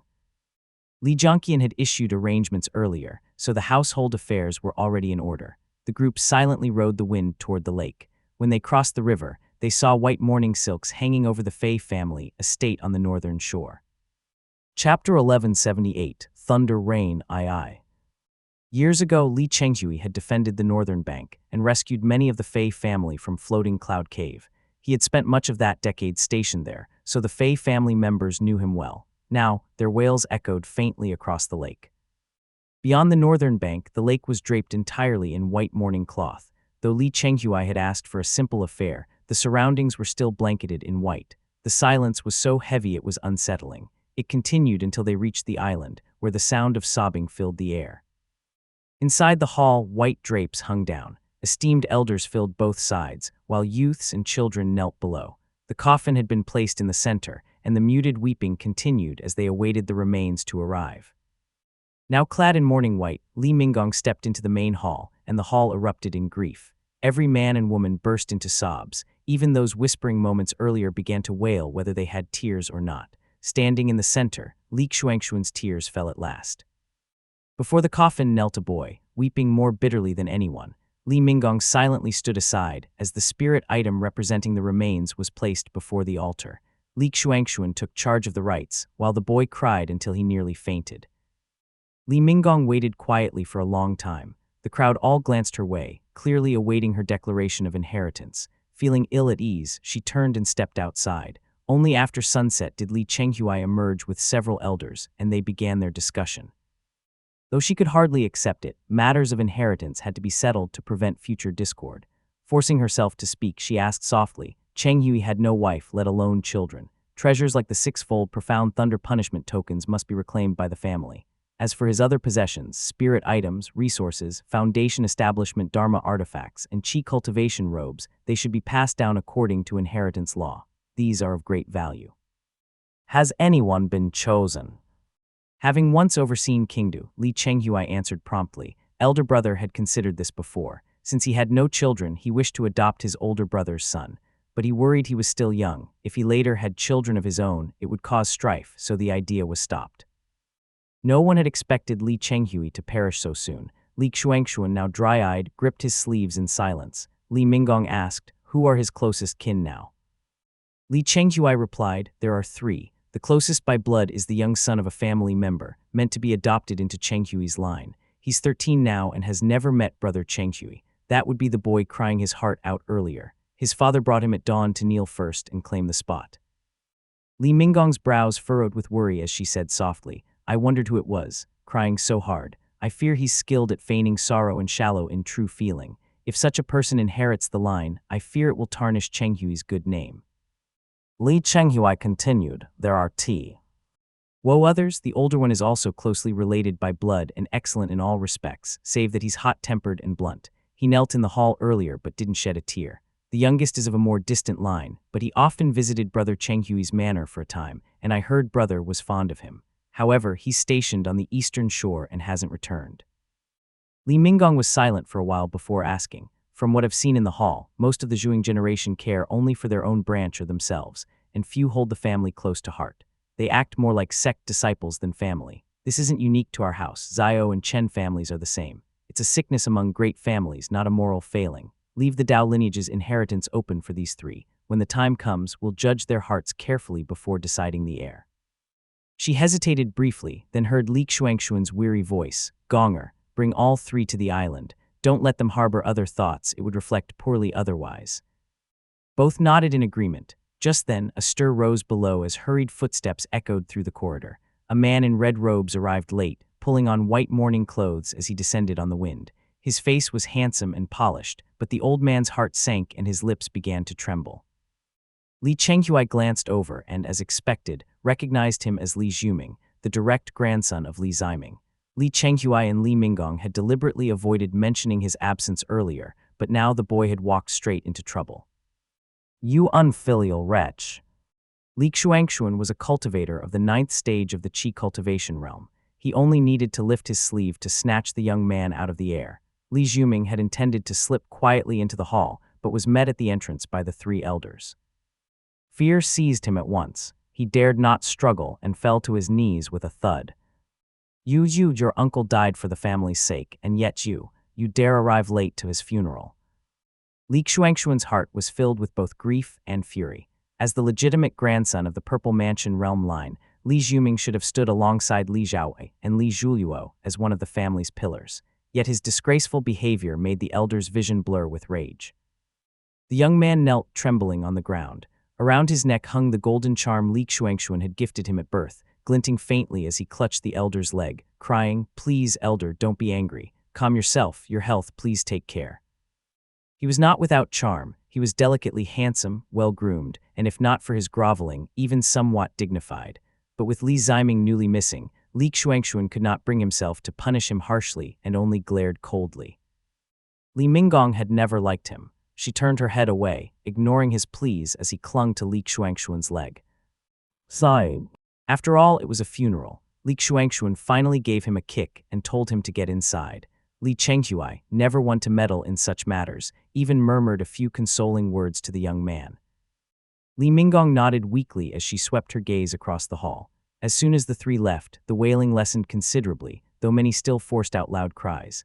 The sight left her disheartened, and she could not help but murmur, I fear that the ambition built over 6 generations of our family will end up in the hands of a crowd of. Minggong, the old man, struck his wooden cane against the ground, cutting her off. Though tears glistened in Li Xuanxuan's eyes, his voice was still strong. When there are many people, it's inevitable some will be mediocre. They cry a bit here and leave, but it's nothing. The selection on the island remains fair and clear. The few from the Jiangqian generation are all fine talents. Don't speak such dispirited words. Li Minggong quickly nodded. Beside her, Li Chenghui stayed silent, though his thoughts weighed heavy on him. He sighed inwardly. If not for Zhao Wei, the Zhuang generation would have already declined. If not for the fine children Zhao Wei raised, how many in the Jiangqian generation would still make a name for themselves? The old man always insists on seeing the brighter side. The three gradually fell into silence. Rain poured heavier from the sky, the lake churning under its weight. Suddenly, Li Minggong's brows lifted in surprise. Her hoarse voice broke the stillness. Someone's breaking through. Li Chenghui looked up as well, his expression far more delighted. Taking a step forward, he extended his senses and then met his sister's eyes. It's the Jing Dragon King. Chen Yang has been in seclusion for years. He's finally broken through. No wonder. He must have drawn upon the power of the dwelling heart that charges profundity. Ripples spread across the lake as Li Chenghui nodded to his sister and rose into the storm. Within moments, he saw a gray flood dragon coiling in the sky above Mount Qingdu, baring its fangs with a fierce glint in its eyes, its long whiskers whipping in the wind. A young man dressed in black rode upon the dragon's back. His shoulders were broad, his brows sharp, and his light gray eyes gleamed beneath the storm. Black hair streamed behind him as he circled once and descended before Li Chenghui, smiling as he clasped his hands in salute. Greetings, my lord. Chapter 1179, Xiaoyu. Sai's End. The sky was a deep blue as a streak of flight raced past, carving a bright red trail through the heavens. It was headed toward a place where spiritual energy was thin. After flying for more than half a day, it descended onto an island and transformed into a woman. She wore a slightly oversized brown Taoist robe with an incongruous brocade coat thrown over it. She had autumn yellow cotton boots that barely completed the outfit. She oriented herself for a moment, then flew toward the island's center. As scattered tribesmen came into view below her, she nodded inwardly and thought, once I finish checking things here, I can take these people away. They can open new fields in the wild hills back at the temple. A few thousand as seed stock will do. She reached the island's heart and indeed found a great turquoise hot spring bubbling without pause. Its spiritual qi was still fairly abundant, which delighted her. She thought, if the spring vent remains after I collect the goods, it will be very useful. The only thing is that Devil Cultivator said there is a gout of flame below. If I move the items away, this big spring will likely vanish as well. She let out a cold laugh as she muttered, Fine abacus you keep, fellow Feng. You dared seize my fire-repelling shield. Pawning it with the Noon Pavilion talisman brush is one matter, but the item is still mine. Where do you think you can take it? She tossed the fire-repelling shield lightly into the air, and it spread into a sheath of red light. She examined the surroundings with care, and once certain the spring posed no problem, slipped beneath the surface. Her cultivation far surpassed that of the two junior cultivators from before, and her speed was in another league. She quickly reached the bottom of the spring and followed the earth veins downward. After 15 minutes, she slipped into a region where flames roared. Xia Xiaoyu's attainment was not shallow. Joy flickered across her face. There is indeed fire beneath the cavern's spring waters. She pinched off a wisp of flame and examined it closely, surprise stirring in her heart. This is spell art fire, not a natural fire. There may truly be a cultivator's cast-off beneath. To wield such force even after death, he must have at least reached foundation establishment. The woman moved cautiously, but within the flames, a pair of eyes flickered with hesitation. How can it be just a 9th stage Qi cultivation realm cultivator? Li Ziming had waited here for more than half a month. His luck was unusually good, since another person had arrived. After observing her for a few moments and listening to her muttering, he immediately understood the situation. So the one who killed and stole the treasure has himself been slain, and it seems the one who killed him was the lender of the fire-repelling shield. He must have shown his face in some market and been discovered. The Eastern Sea really is in chaos, another life gone. Li Ziming quickly dismissed the thought with a hint of bitterness. The end of the sea was nothing like the prosperous Jiangnan, the heart of the world. This cursed, barren place did not even see the shadow of a single foundation establishment realm cultivator. The woman before him, Xia Xiaoyu, was probably one of the few notable figures in this region. The ease with which she had retrieved her Dharma artifact marked her as a local power. Of course, anyone capable of the Foundation establishment realm wouldn't come to this forsaken corner. It would be better to head to the Shallow Sea or the Unison Sea and pledge to some established power. It's surely preferable to eating dust where the spiritual energy is thin as air. Ninth stage of the Qi cultivation realm or not, there would be no stronger figure in this wasteland. Li Ziming could only grit his teeth and accept it, though watching her inch through the flames left him uncertain how to proceed. Cultivators of the Eastern Sea don't dare get entangled in Purple Mansion realm affairs. If I show the face of the righteous path, she won't believe me. It would be better to take on a demonic guise. Coercion and temptation might make her feel safer. He recalled once meeting an old ghost in the Eastern Sea who claimed to be righteous, yet demanded a demonic creature be brought for blood food, promising a rich reward in return. Even he, Li Ziming, hadn't believed it and had fled as far and fast as he could. Judging by her mismatched garb, she was cobbled together from scraps. Even as a local figure, she likely lacked any powerful backing. It may even be that she doesn't know what the Purple Mansion realm stood for. Luring a Foundation establishment realm demonic creature here doesn't necessarily require a Foundation establishment realm cultivator. There are plenty of ways to trick one. Someone at the 9th stage of the Qi cultivation realm might manage it just fine. Conveniently, she fits the bill. Meanwhile, Xia Xiaoyu was so elated she could have danced right there if the timing weren't so ill. She thought, the remains of a Foundation establishment realm cultivator. A true Foundation establishment realm cultivator. If there's even one Foundation establishment realm Dharma artifact down here, my household will be rich beyond measure. She hurried forward through the flames, warding them off with careful steps.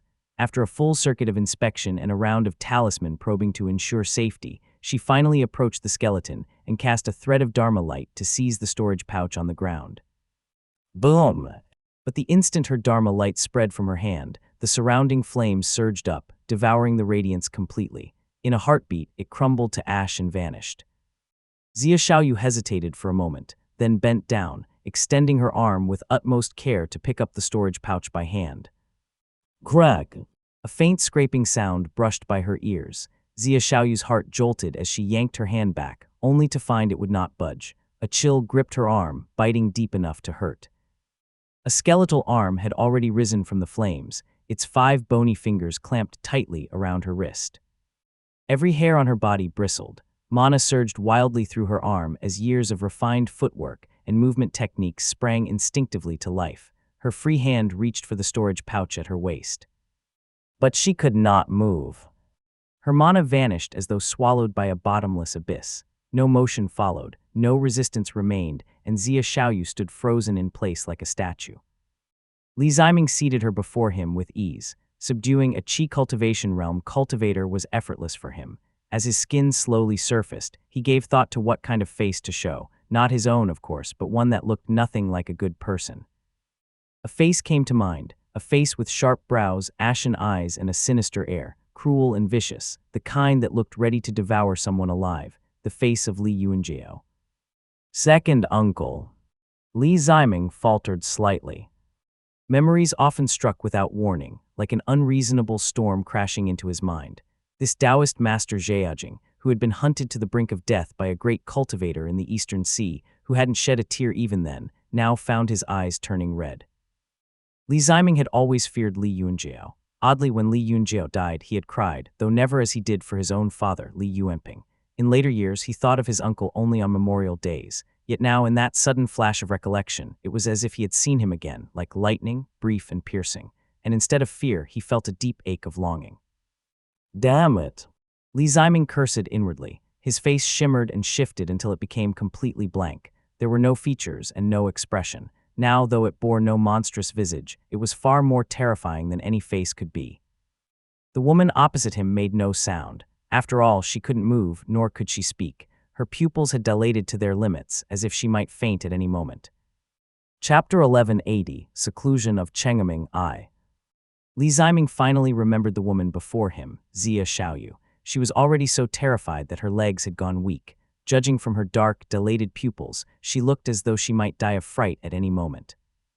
With no other way to ease the tension, the pale face before her cracked open, and a voice spoke, "My young friend, you've finally arrived." Whose ancient monster's lair have I stumbled into? It's over. That creature's appearance. He must be planning to seize my body. After all, Xia Xiaoyu knew she possessed nothing worth coveting. The only thing that might catch the eye of a powerful cultivator was her body. It wasn't her chastity she feared losing, but the horror of having her body taken over for another's rebirth. She kicked weakly on the ground, but failed to stand. Still, as someone who had carved out a place for herself in the marketplace, she was not without wit. Trembling, she spoke fearfully, "Gr, Great One, I am but a humble rogue cultivator of the Eastern Sea, with nothing of worth upon me, nor do I follow any exalted Dao lineage. If I have trespassed upon your treasured land by accident, I beg your pardon. Should you require assistance, anything at all, please command me, and if you crave blood food, I'll me to go fetch it for you." Li Ziming chuckled in reply. How could it be an accident? Seeing that his mind was clear and that he made no move to devour her, Xia Xiaoyu felt a slight wave of relief, though her fear still overwhelmed her. Trembling, she stammered, It was my greed that led me to offend your treasured land."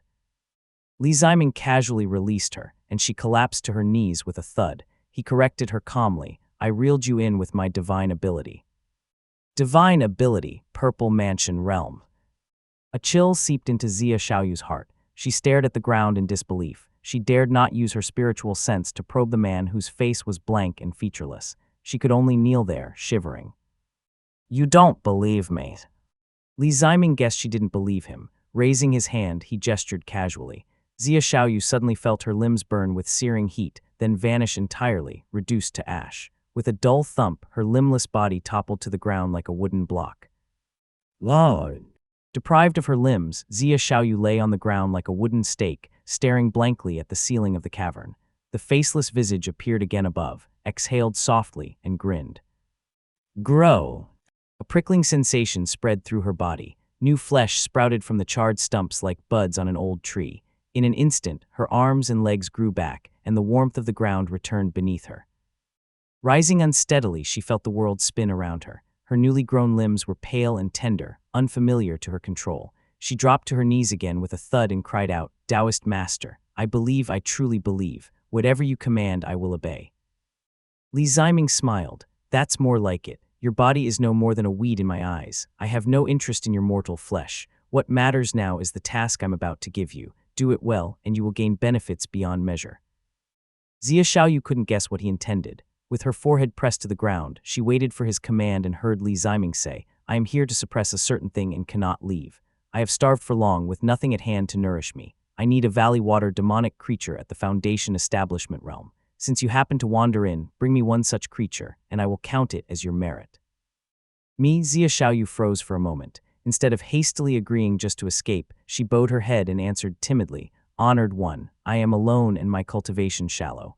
How could I possibly capture a demonic creature for you?" Seeing her demeanor, Li Ziming knew his earlier display had earned her fear and obedience. Adopting the tone of a Purple Mansion Realm devil cultivator, he said, "Fool, I don't care what excuse you use. Whether it's treasure or spirit items that lure it, as long as you bring it here, even 9 lives won't save it from my grasp." "I understand," Xia Xiaoyu trembled, hesitating for a moment before speaking cautiously. "Honored one, I know the territories of a few demon generals. The valley water you mentioned should be one of the water virtues, but I have never seen such a thing myself, so I cannot be sure." Only then did Li Ziming recall how impoverished and ignorant the cultivators of this remote place were. He sighed and explained, "Water flowing through valleys is called valley water. It represents what is concealed and not yet released. In the heavens, it manifests as rain-bearing clouds. In man, it is the hidden water of the womb, the nourishing, unmanifest essence." What in the world, this Purple Mansion Realm discourse? How is a mere Qi cultivation realm cultivator like me supposed to understand? Xia Xiaoyu said timidly, "I don't understand." Li Ziming's expression darkened as he scolded, "Then just find the demon general most skilled in healing." "Yes, sir," Xia Xiaoyu understood this time, nodding repeatedly. Just as she was about to rise, Li Ziming spoke again, "Wait." He reached out and tapped lightly on her smooth forehead. A surge of divine ability flowed forth, sinking into her juke acupoint, transforming into a wisp of violet flame as he said, "I can't let you leave so easily. I've planted a divine ability within your body. Should you try to flee, it will detonate and kill you. This is the end of the seas. No one you summon could ever remove it." Xia Xiaoyu was not surprised. He was no benevolent monk, and planting such measures was not unusual for a Purple Mansion realm cultivator. Dropping to her knees, she formed a seal with both hands over her precious Kihai and declared solemnly, "Having received such great favor, I shall fulfill your will even at the cost of my life. Should I break this oath, may thunder strike me down, my profound scenery shatter, and my path of cultivation end forever." Thunder striking one down, truly a backwater place. The Thunder Palace's teachings have been lost, yet they still add that line to a profound scenery spirit vow. Li Ziming still had some confidence in her and said, "Be careful. If anyone dares to search your soul, the purple flame will detonate and kill everyone involved. If you succeed in this matter, I'll reward you with an essence-gathering pill, enough to secure your foundation establishment realm." Essence-gathering pill. Could that be a foundation establishment realm pill? Though Xia Xiaoyu had never heard of the essence-gathering pill, she certainly understood the words foundation establishment realm. She nodded repeatedly, withdrew, rose from the flames, and flew out of the hot spring. The cold sweat on her back finally ceased. The night wind swept in, weakening her knees. Lifting her sleeve, she saw the vivid marks on her shoulder and the overly pale new skin of her arm. Everything felt unreal, as if she had lived through another lifetime. "Is this fortune or the road to death?" she muttered.